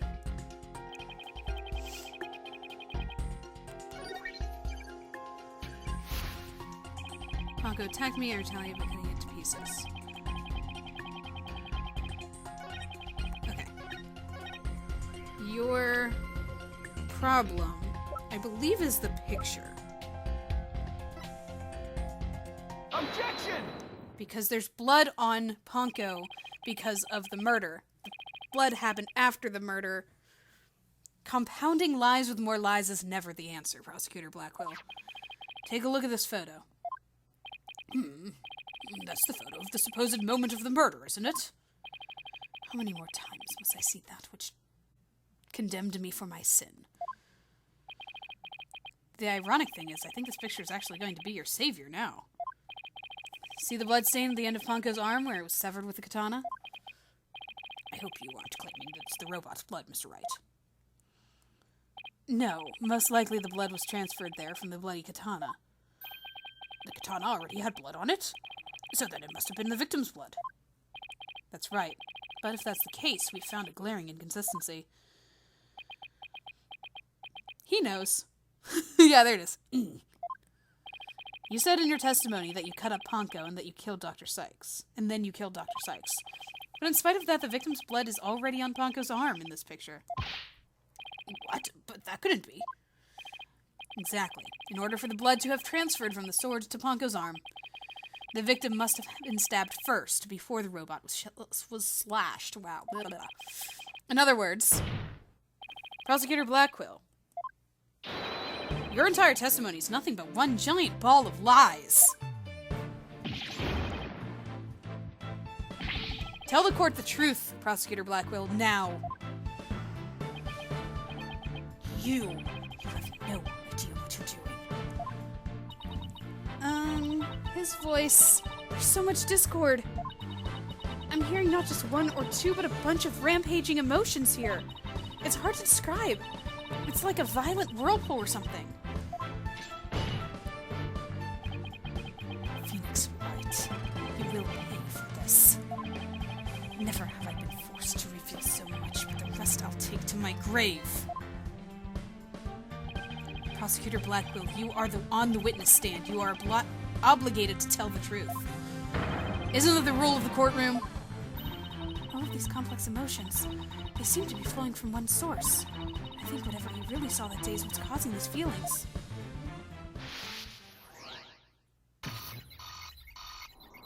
All of them. Sound of crying. Open the lab door. And then I saw it, that terrible scene. What am I supposed to do? But before I could lead Athena out of there, a curse my luck, Dr. Sykes came in. I had no choice but to kill my mentor. Okay. What was the terrible scene? What was the terrible scene? What am I probing, though? Oh, right. I probed the picture. Okay. What did you see? Okay. Think about this logically. He's trying to protect Athena. It is very clear that that's what he's doing. He believes that Athena killed her mother. If that is the case, I want to probe this. The chair, because that was where the body was found. The root cause of all these emotions is this. Nope, maybe not. I'm actually not getting any particularly good green. Guess that's not it. could have caused Blackwell to react with all these emotions all at once. Okay, sorry. He's protecting Athena. So Athena is what's doing this. Okay, I was jumping the gun a little bit. He is protecting Athena. She's the one causing all of the lies and the ball of lies and the compounding lies on top of lies. So, of course, she's the one causing all of the emotions. When you opened the door and saw Athena, you became overwhelmed by your emotions. Isn't that right, prosecutor? You should know better. And though it's pathetic, I admit I'm terrified to speak of it.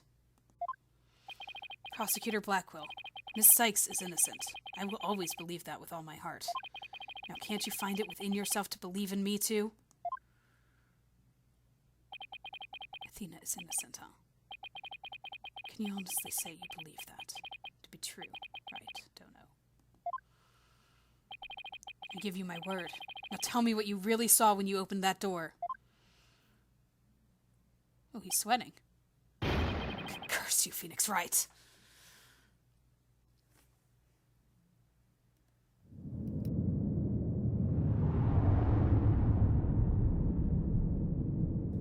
It was a tragedy. One I'll never forget. When I arrived at the lab, Dr. Sykes was already dead. She was lying on the operating table, while the bloody katana lay on the floor. And standing between the two, covered in blood, was Athena. She smiled with a far-off look in her eyes as she sweetly said,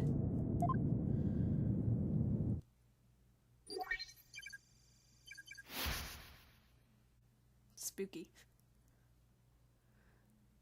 That's really terrifying. Tell me what she said. Something's wrong with Mom, so I'm taking her apart to fix her.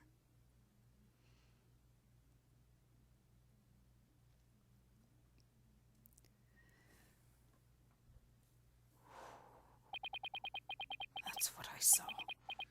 And now you have it. The truth that you so desperately wanted.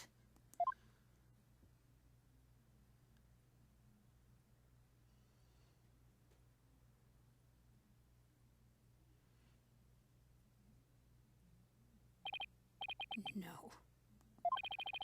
Prosecutor Blackwell finally tells the truth, and this is what it is? It's beyond devastating.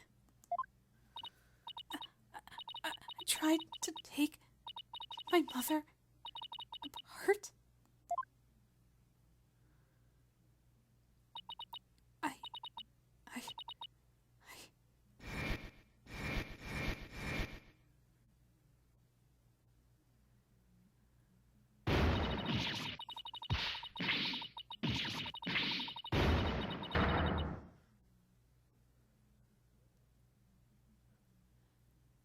All right, let's everybody take a breath here and figure out what's happening. So it was me. I'm the one who killed my mother. Athena! As I said, right, the truth isn't always pretty. Murder at disassembly of an operating table, a scientist using her daughter as a guinea pig. Sadly, it appears that my theory was correct after all. Objection! It's true that Athena didn't like her mother's research, but you dare cast aspersions on my mentor by claiming Athena wasn't used in such a manner. Dr. Sykes could be awkward with people, but she loved her daughter with all her heart. She loved me? Your mother hated to see you suffer because you could hear the voices of people's hearts. She wanted to set you free of your pain, so she worked tirelessly in her research. Do you remember those headphones you hated so much?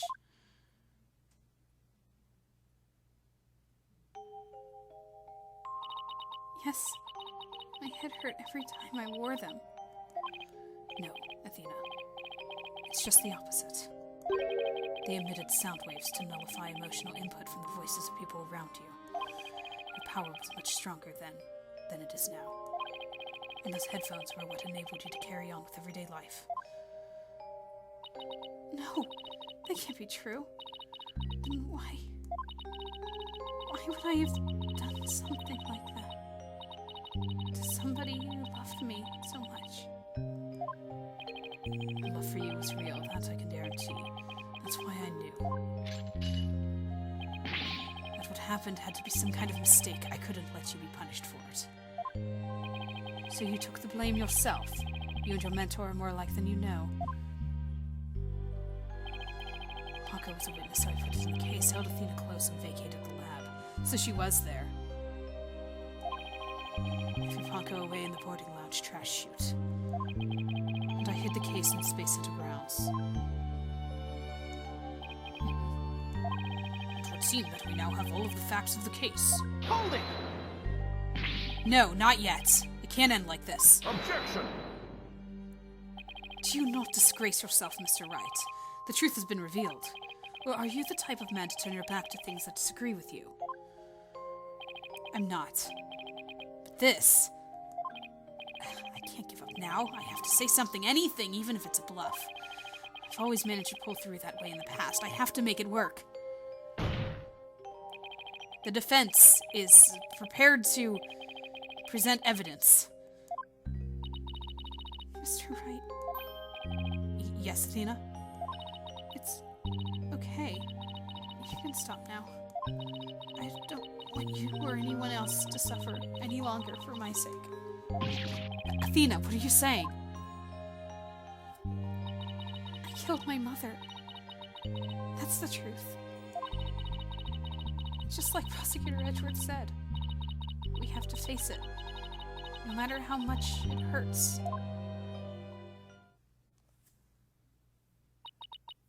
I admit my guilt.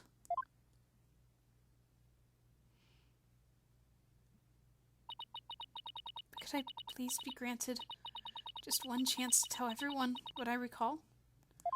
Yes, yes, yes. Yes, that's our line that we're gonna hold on to.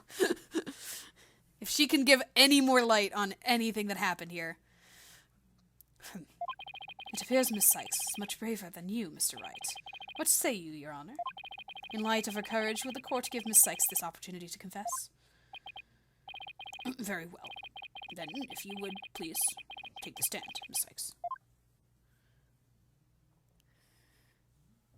Okay.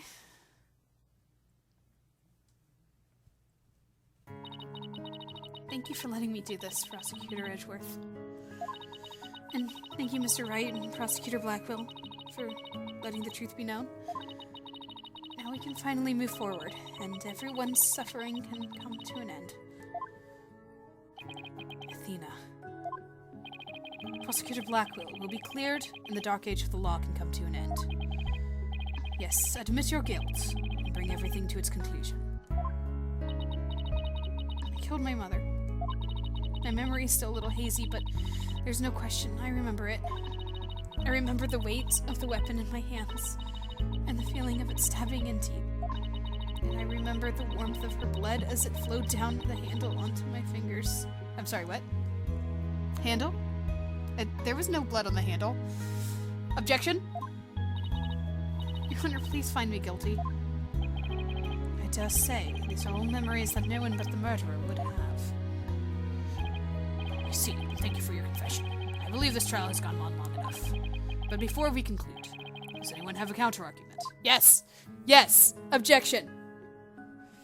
Objection! Haha! Animated objection. Yes! There's a spring in my step again, my friends. I do, Your Honor. Mr. Wright. But, Mr. Wright, why? I killed her. I remember it now.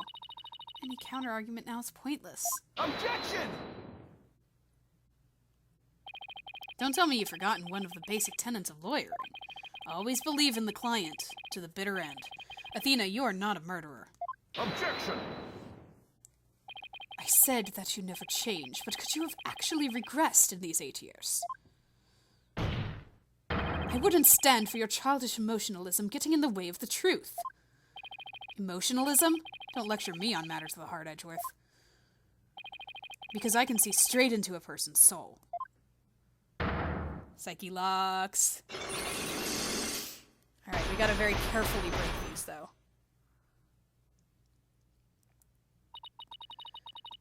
Based on Pearl's research, we need to be very careful not to break her.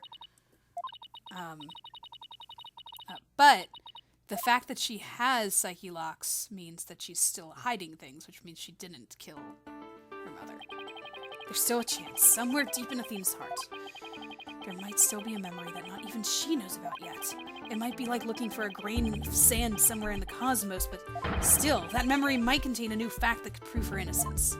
I hope for everyone's sake that you are not just bluffing, Mr. Wright. Now, is there or is there not a problem with Miss Sykes' confession? Are we getting a flashback of the exact... Okay, yeah, no, we got it. Yep, I know. There was, it was the blood. The warmth of her blood as it flowed down into the handle? Yeah, no, that's not possible. There's definitely something wrong with her memory of the event, I can just tell. If there's a problem with her confession, please bring it to the court now. Victim's blood was found only on the blade. Isn't that the katana the defendant used to kill the victim, Mr. Wright? I respectfully and vehemently disagree, Your Honor. But I remember it! I remember holding the weapon and getting blood on my fingers! That's exactly my point. If blood really did get on your fingers while you were holding it, there should be blood on the handle. But please focus on the handle of the sword. There's not a trace of blood on it. And therefore, this is clearly a contradiction of the facts. You're right. Oh my! What say you, Edgeworth? Oh, there he is. The defendant must simply confuse a portion of her memories. She mentioned it was hazy to begin with, and we can mull over every minor detail. Objection! But she also said there's no question I remember it, a fact we can't ignore. In that case, why don't you explain what this contradiction with her memories means? Gladly. Just give me a second to think of something. Give me a second to think about something. I want to say Athena didn't stab anyone. But she said it herself that she remembers the feelings of committing the act. Think, Phoenix, think. Was there something else that was bloody there?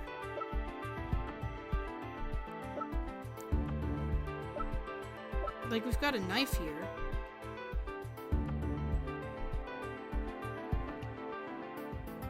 I don't know. What could the contradiction with Athena's memories mean? Just a different weapon. Miss Sykes said blood flowed down the handle, but the katana's handle is spotless. So, doesn't it follow that the defendant must have used a weapon other than the katana? What are you up to this time? This is it. This time I found just the thing to end Athena's nightmare for good. Oh. The weapon that took Dr. Sykes' life was the katana. That much is for sure. So if I can show a possibility that Athena didn't use the katana, it could help me prove her innocent. Okay, so, what else do we have here? What other things are around and on the floor?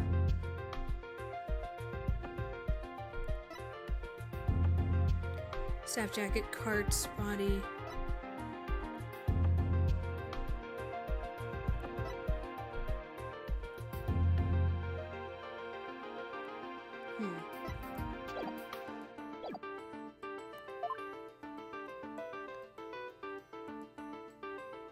A different weapon, you say? What weapon would that be exactly? Right, of course he would ask that. I can see you're floundering, Mr. Wright. Did you speak without thinking again, as always? How does he do that? But I can't back down. Not here, not now. That's right, I did. Because it's so obvious, it doesn't require any thought. What did you say? Okay, so maybe that was an exaggeration, but there has to be something. Was there some other bladed weapon in the robotics lab that day? Maybe there's something in one of the crime scene photos. That's what I was looking for, but I couldn't see anything. Wait a minute, there is something. Is there? What am I missing here? There's a high probability that that was in the lab. Okay, no, it's not in the picture. I don't have that particular weapon here in evidence right now, but I do have a piece of evidence just like it. Okay, yes, the utility knife. I'm on the right track. Other than the katana, this is another blade that may have been at the crime scene. Take that! But that's the murder weapon in the Clay Terran case. Yes, this is the knife that took Mr. Terran's life. But there must have been a knife just like this at the scene 7 years ago as well. Toolkits containing utility knives like this are issued to Space Center employees, and a robotics lab especially would naturally have one of these around. Objection!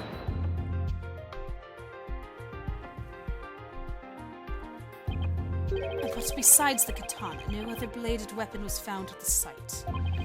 It was in the investigation report, if you didn't know. Objection! Of course I knew that. What you told me just now. I knew it. I was looking at the investigation report. Then here's something else you already knew. There's a toolkit at the scene, but it didn't contain any blades. Here's a photo of its contents. Ah. Interesting that it's missing its blade. Wait, what is happening? Why do things look out of order?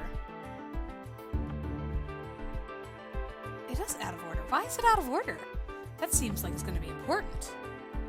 You're right, I don't see any kind of bladed tool. Fine. But isn't there something odd about the design of these handles? Therefore, there's no other bladed weapon in the room. Objection! I disagree. This toolkit contained a knife. And what proof do you have of that? Don't tell me your eye for art is failing you too, Mr. Edgeworth. You're the last person in the world who should be criticizing my aesthetic sense. Now, he is simply watching out for your ocular health. Please proceed, Mr. Wright. Notice that the handles of each of these tools have a sort of design on them. I think it says Gyaxa, by the way, is what it's supposed to do. So, like, the wrench should be first, and then the one on the end should be second. And then there should be the one with the, I don't know, tools. The one with the second from the right. And then there's one missing. And then there should be the one third from the right. And then the screwdriver. And then the flathead screwdriver. Ah, I see that they do. But what significance does that have? It's clear that one of these tools is missing from the kit. If we were to rearrange the tools into a specific pattern, we might be able to tell which part of the overall design is missing. Is that the theory your pitiful sense of aesthetics helped you come up with? Edgeworth, just let it go, man. Show the court, then, if you would. What pattern or design would we see if we were to rearrange the tools? Do it.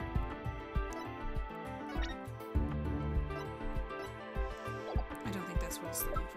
I need to find the Gyaxa. Oh, here we go. That'll work. Right? Take that!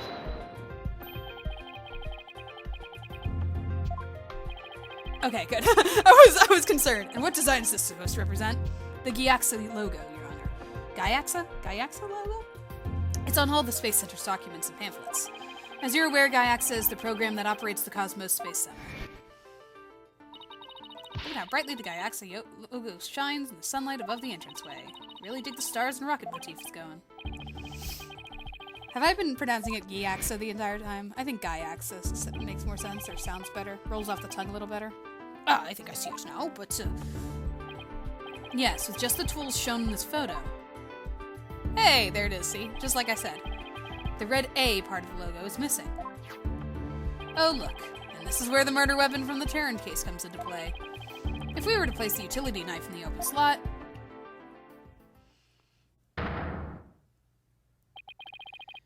it would complete the Gyaxa logo. So it would! And then that means... Admit it, Mr. Edgeworth. My aesthetic sense is keener than yours. And while you're at it... Admit that the weapon Miss Sykes used could have been this one. Yo! My aesthetic sense!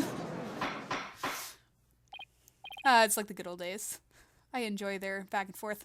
Order in the court. Miss Sykes confessed to having a memory of stabbing the victim. Admittedly, Miss Sykes most likely did stab someone, using the utility knife. However, the weapon used to kill Dr. Sykes was a katana. Therefore, the act of stabbing that Miss Sykes remembers couldn't have been that of Dr. Sykes.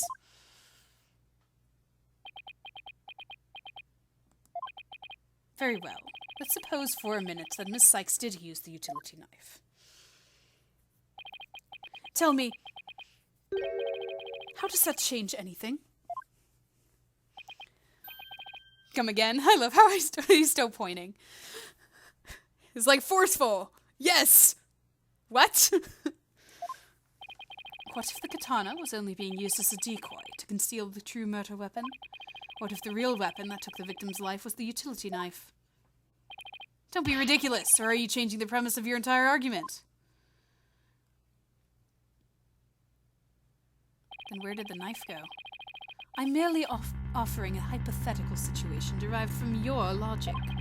Miss Sykes could have put blood on the katana to make it look like the murder weapon, and then concealed the knife on her personage until Blackwell carried her away. Oh, that's where. That does clear up the contradiction between Miss Sykes' memories and the evidence. If, in fact, the murder weapon is a utility knife, then fate has dealt you a cruel hand. For you have just proven the knife's existence to the rest of us with your own logic. Objection! The prosecution is attempting to lead the court. Objection! You're the one attempting to lead the court, Mr. Wright. By forcing us to forget the facts of this case, need I remind you that there were only 2 people at the lab at the time of the murder? And that the defendant herself recalls stabbing someone with her own... Sorry about the cutoff there. My computer kind of turned off. I wasn't paying attention to its charge. Luckily, we're all good. I didn't lose anything. Let's keep going. And that the defendant herself recalls stabbing someone with her own hands. Next. No. Next. It matters not whether the murder weapon or a utility knife. As long as we know that the victim and the defendant were the only ones there, you cannot escape the fact that it was Athena Sykes who killed her own mother. I don't believe it. Why? Why does this keep happening? Every time I find a contradiction, it vanishes and the suspicion keeps coming back. It's almost as if... Now you're finally starting to get it. Your contradictions keep vanishing because the charge is true, and the suspicion keeps coming back to the defendant because that's where it belongs. Phoenix Wright, when will you open your eyes and accept the truth?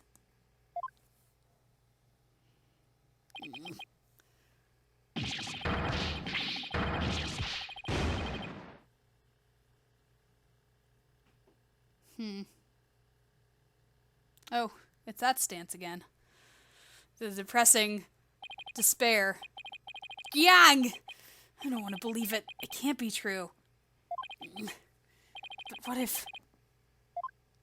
Mr. Wright, you fought a good fight. I think you've done all you can do. Logic time? Maybe? I don't know. Is giving up really the only option?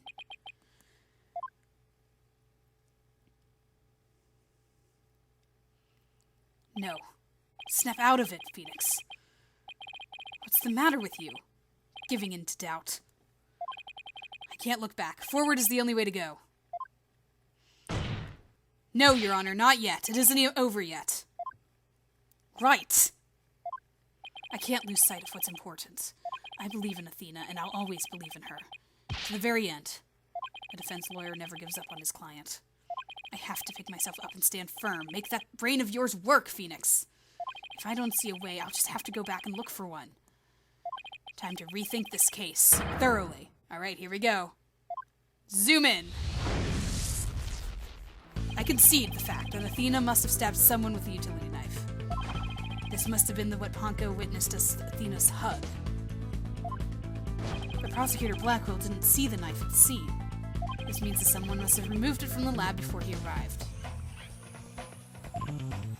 could have taken the utility knife from the lab? So someone else. The third person was at the scene. If I trust Athena, then I have to conclude there was a third person at the scene. But according to Ponko's testimony, Athena and her mother were the only two there. So then how did this third person manage to escape Ponko's detection? I know, the person must have fooled Ponko's facial recognition feature by covering their face.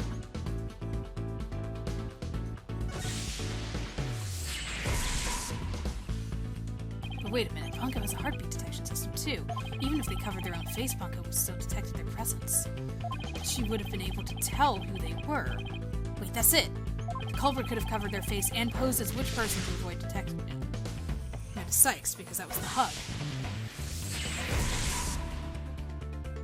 If the culprit posed as the victim, that would explain why Ponko thought only she and Athena were there. All they had to do was take advantage of Ponko's basic recognition features. The culprit used this in order to pose as the victim. Her jacket.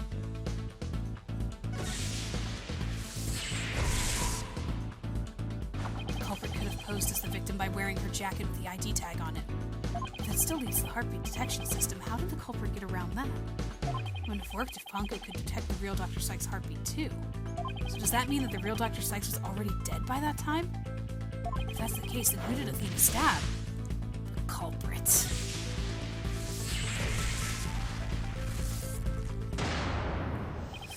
Ooh, this is giving me chills like the good old days of the cases. Whew! That's it! The person Athena stabbed wasn't Dr. Sykes. It was the person who murdered her, and then pretended to be her. The real culprit.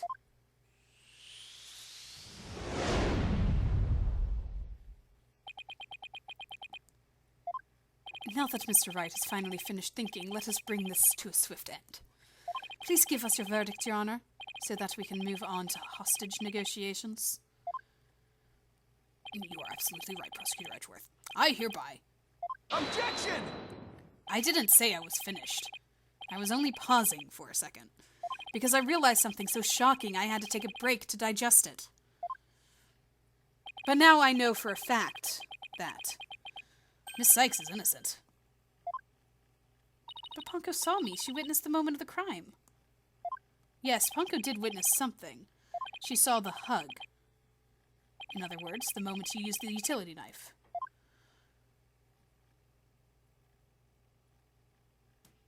But the person you stabbed wasn't your mother. What are you saying, Mr. Wright? The answer is simple. The person Miss Sykes stabbed was a third person posing as Dr. Sykes. What? Objection! Do you really expect us to swallow that, Mr. Wright? According to the robot's statements, there was no third person there. Do you really think it wouldn't see through your ludicrous grab for time? I wouldn't see through your ludicrous grab for time. Objection! For once, it's not a grab for time, buddy. After all we've been through, Mr. Edgeworth, I'm disappointed. Don't you know by now that this smile of mine means I have absolute confidence? Ha! You make that pose all the time, regardless of the facts. Ponko's strange malfunction.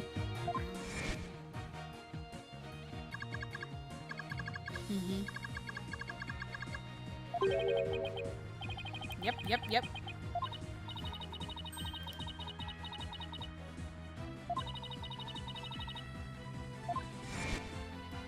It's all the jacket. That was another case of mistaken identity caused by a jacket ID tag. All because Klonko couldn't read Apollo's facial features due to that eye patch. Oh, right. That too. I didn't even think of that. Like Mr. Edgeworth said, a mask could nullify the robot's facial recognition, and then all the person would have to do is wear a jacket with the victim's ID tag to pose as her. Objection! Of all the ridiculous theories, what good would a silly disguise like that do? Have you forgotten that the robot also has a heartbeat detective system? Detection system? If there was a third person at the scene, the robot would have detected them. I'm sorry, Mr. Edgeworth, but that doesn't count for much, I'm afraid. Because by that time, Dr. Sykes' heart had already stopped beating. What? So does that mean?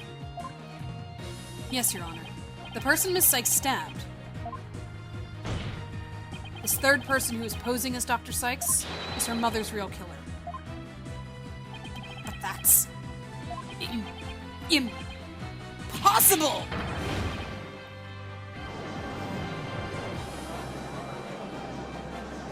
How easy it is to turn it around. A mask? The person I stabbed was wearing a mask! Oh, that was a question. She's not remembering it. Order in the court. Miss Sykes, did you say something? A mask. Yes. I remember. Athena. What is it?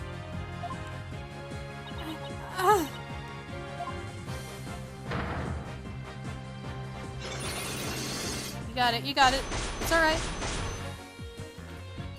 I remember a man with a mask. How could he... What did he do to my mother? My head... Ha! Miss Sykes, are you alright? No! Ooh, be careful with those locks. Black Psyche-Locks. They're breaking. Yeah, but no harm to her soul, please.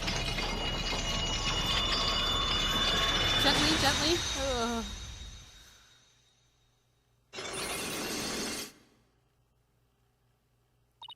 It's all coming back to me.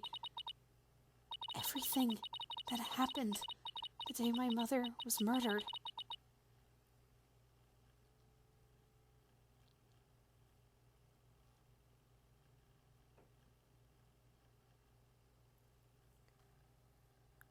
They're gone.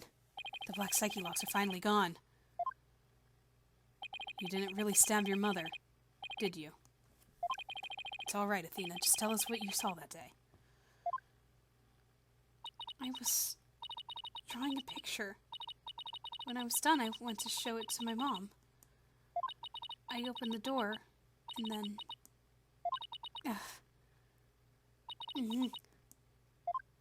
It's all right. I'm right here.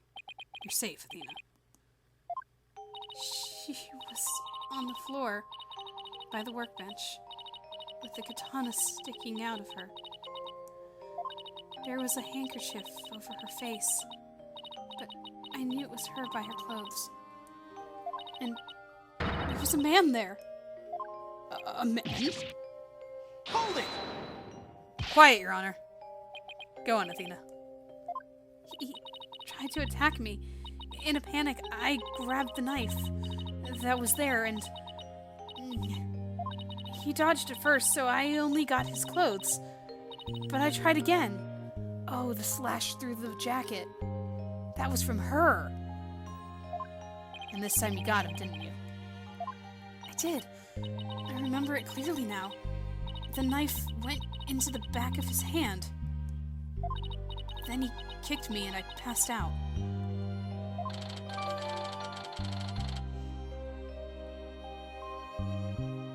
Phantom.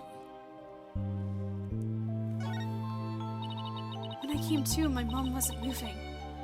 I had to do something. I had to fix her, I thought. So I asked Fonko to move her to the operating table. Yep. Something's wrong with Mom. So I'm taking her apart to fix her.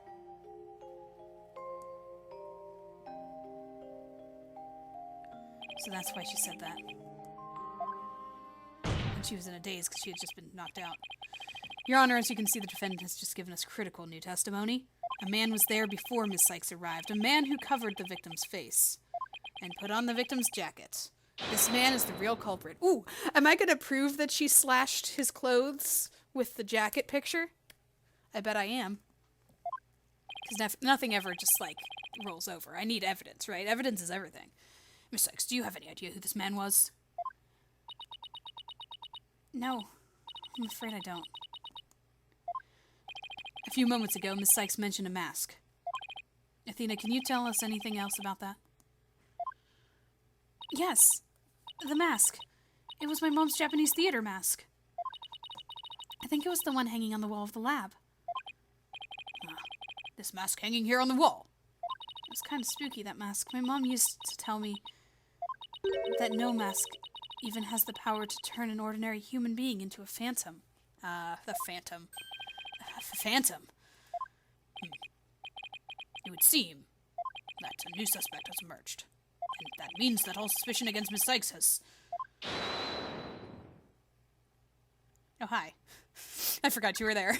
You see, this is precisely why I can't trust the court system. Athena Sykes is the murderer. I won't accept any other verdict. Miss Blackwell. This is not good. A new suspect. Where's the proof of this person even existed? Who says it wasn't all just a dream in the little princess's groggy little head? She's right. We don't have any hard evidence of the masked man's existence. Objection!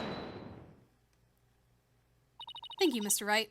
I'll never be able to repay you for all you've done. But I'm fine now, because I can say with certainty that I didn't kill my mother. Athena, I'm so glad for you.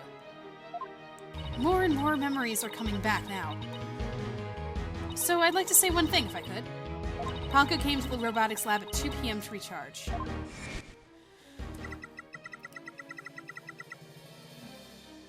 Yep, that much we know.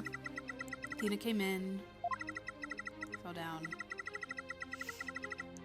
Blah, blah, blah. I see where you're going with this. If Mommy Metis was really the killer in disguise. Right. Then he must have come to the robotics lab before 2 p.m. Do I have anything here in the evidence that can help me find this person who came to the lab before 2 p.m.?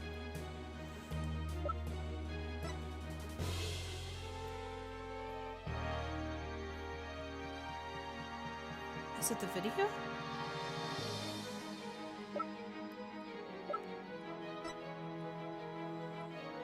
It's gotta be, right? Because it was the security camera. This is Prosecutor Blackwell leaving the scene after the incident at around 3 p.m. What I'm wondering is, does the video show anyone else passing by there before then? I don't see anything in the investigation report. It looks like they didn't check. Just as I thought. So if we rewind the footage and go back to around 2 p.m., we should be able to see the true culprit leaving the scene. Very well then, let's take a look. Drum roll, please. There! Please stop it right there. Oh, look. A bloody hand. It's just like you said. There's a man leaving the scene of the crime. He even looks back at towards the camera. That fool. Miss Sykes, do you remember this person? That's him! I'm sure of it! He's wearing my mother's jacket.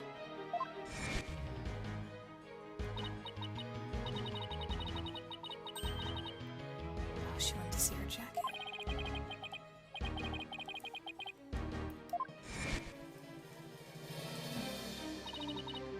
Can you see it? There's a slash I made with a utility knife that day.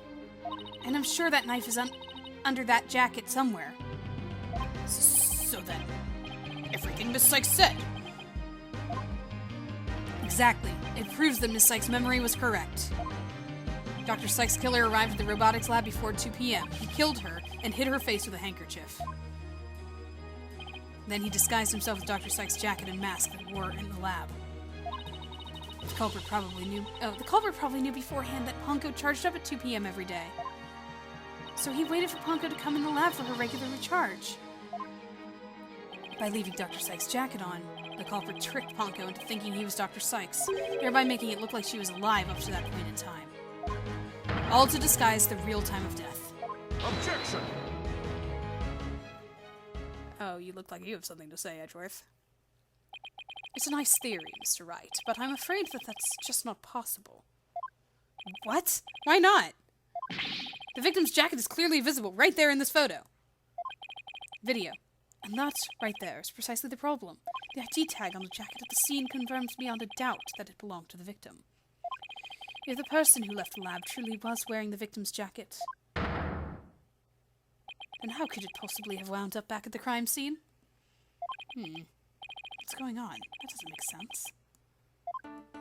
Edgeworth's right. If the culprit was wearing the jacket, how did it get back to the lab? Did the killer bring it back? victim definitely didn't bring it back.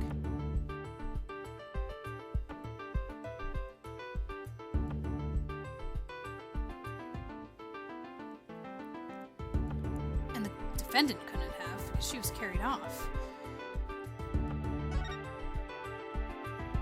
The killer used the jacket as a disguise to make his escape.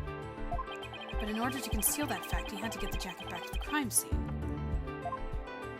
So the culprit simply returned to the robotics lab later and planted it there. Contradiction resolved.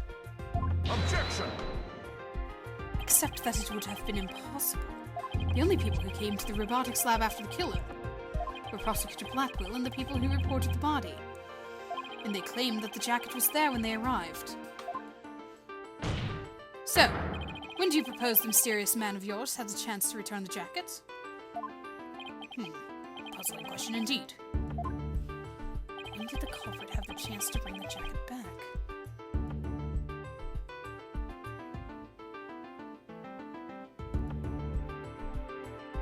Well, not at the time of the murder, because that was it, so it had to have been when the body was found.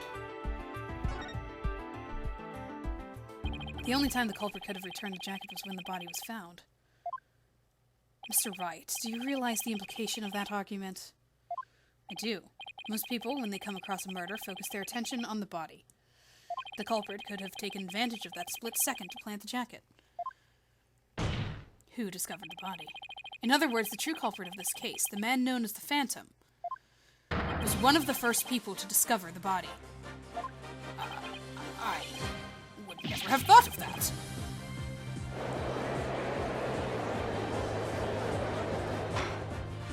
Order in the court.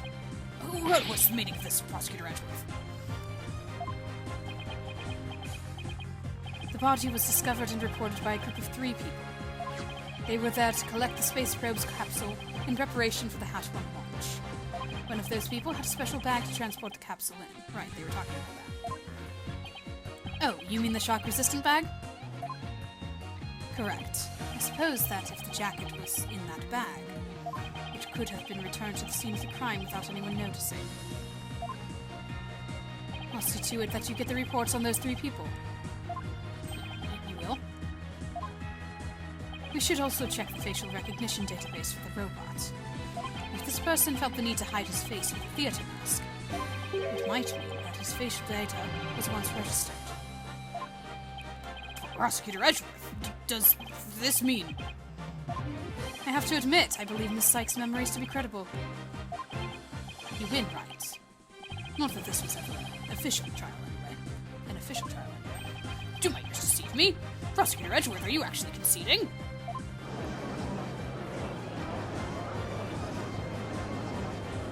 Is it true, boss? Does this mean I'm...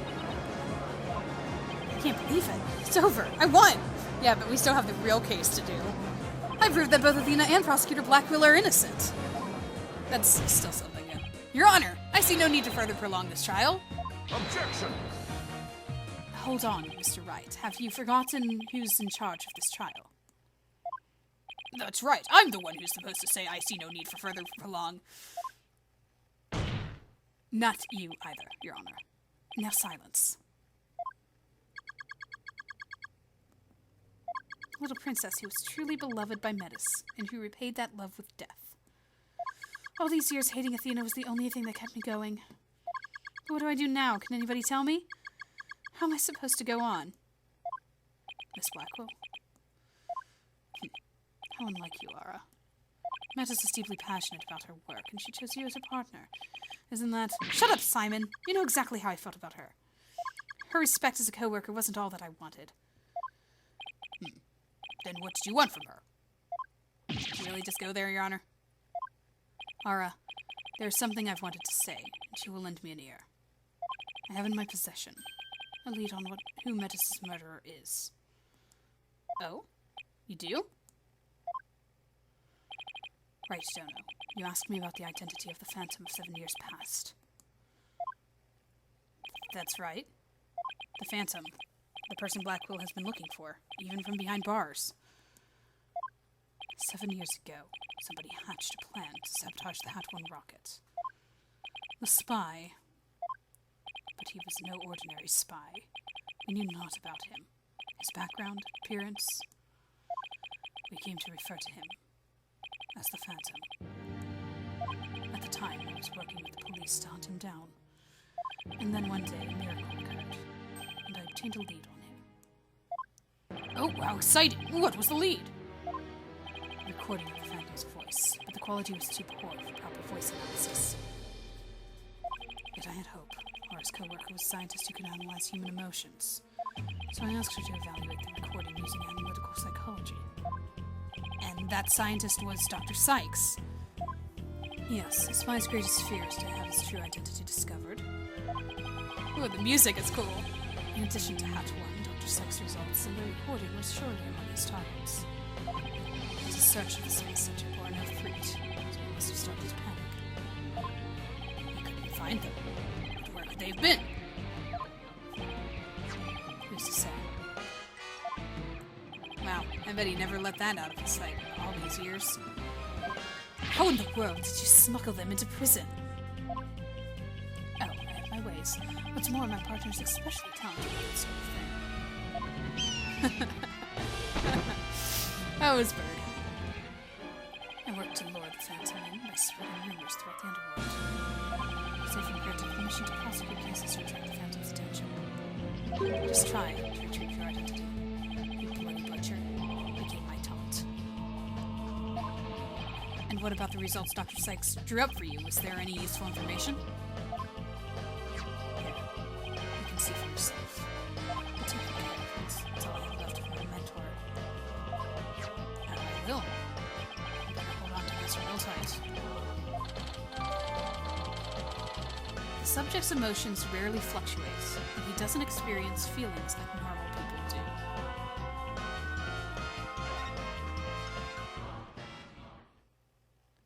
Psychological profile classified. Emotional output of this voice extremely weak compared to typical voices. Subject deemed to have a unique psychological makeup with almost no emotional fluctuation. No emotional fluctuation, huh? A spy who experiences no emotions, not sadness nor anger, and naturally no fear. He is the very definition of a phantom, a monster with no heart. Don't you see? This creature is the rot that destroyed our lives and set what ails us all into motion. The Phantom indeed, a fitting name for the one who has brought darkness into our world. Well then. It seems a faint image of this man has started to take shape. Based on what we have learned, I'd like all of you to conduct further investigation. This is not a formal trial, but I do want to follow protocol. If I may, I'd like to hand down my verdicts and bring these proceedings to an end. Whatever. Do what you want. You'll hear no objections from me. Yes, please, Your Honor. It's over. It's finally over. Very well. In that case, Prosecutor Blackwell, could you please take the stand? It's still not official, though. As a result of this trial, your innocence has been proven.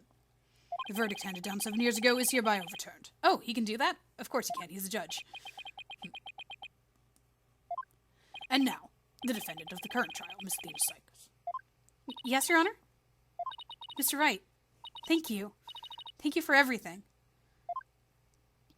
Athena, you're more than welcome. If everyone is ready, I will now give my verdict. What is the problem now? You.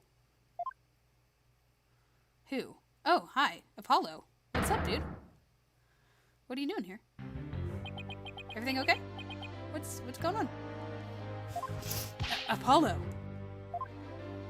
What is the meaning of this? Congratulations, Mr. Wright and Prosecutor Edgeworth. You uncovered the truth from 7 years ago and you saved Prosecutor Blackwell. However, I can't allow this trial to end just yet.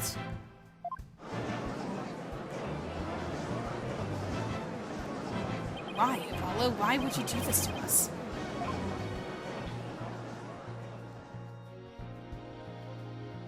Oh, but it's not the real trial yet. I still have to do the real trial.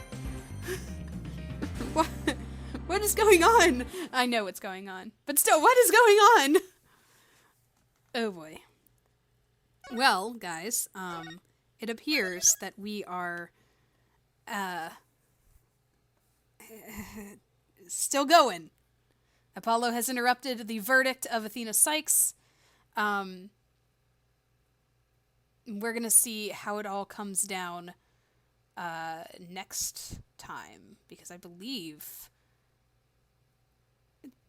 maybe it is 4 parts. I thought that I saw like a table of contents somewhere that told how the cases went, and I thought it said 3 parts, but I don't know. Well, I mean, like, if we settle with Apollo everything and then find the Phantom, I don't know. There's still a lot that I don't remember, but I do remember talking with Apollo in the case. So that's gonna be fun, and we're gonna see how all of that comes back, because Apollo has been kind of against us for a while and trying to, or he hasn't been himself. And then, of course, Athena heard the discord in his voice and all of that. So we're going to figure out what's going on with him next time. I'll talk to you guys then.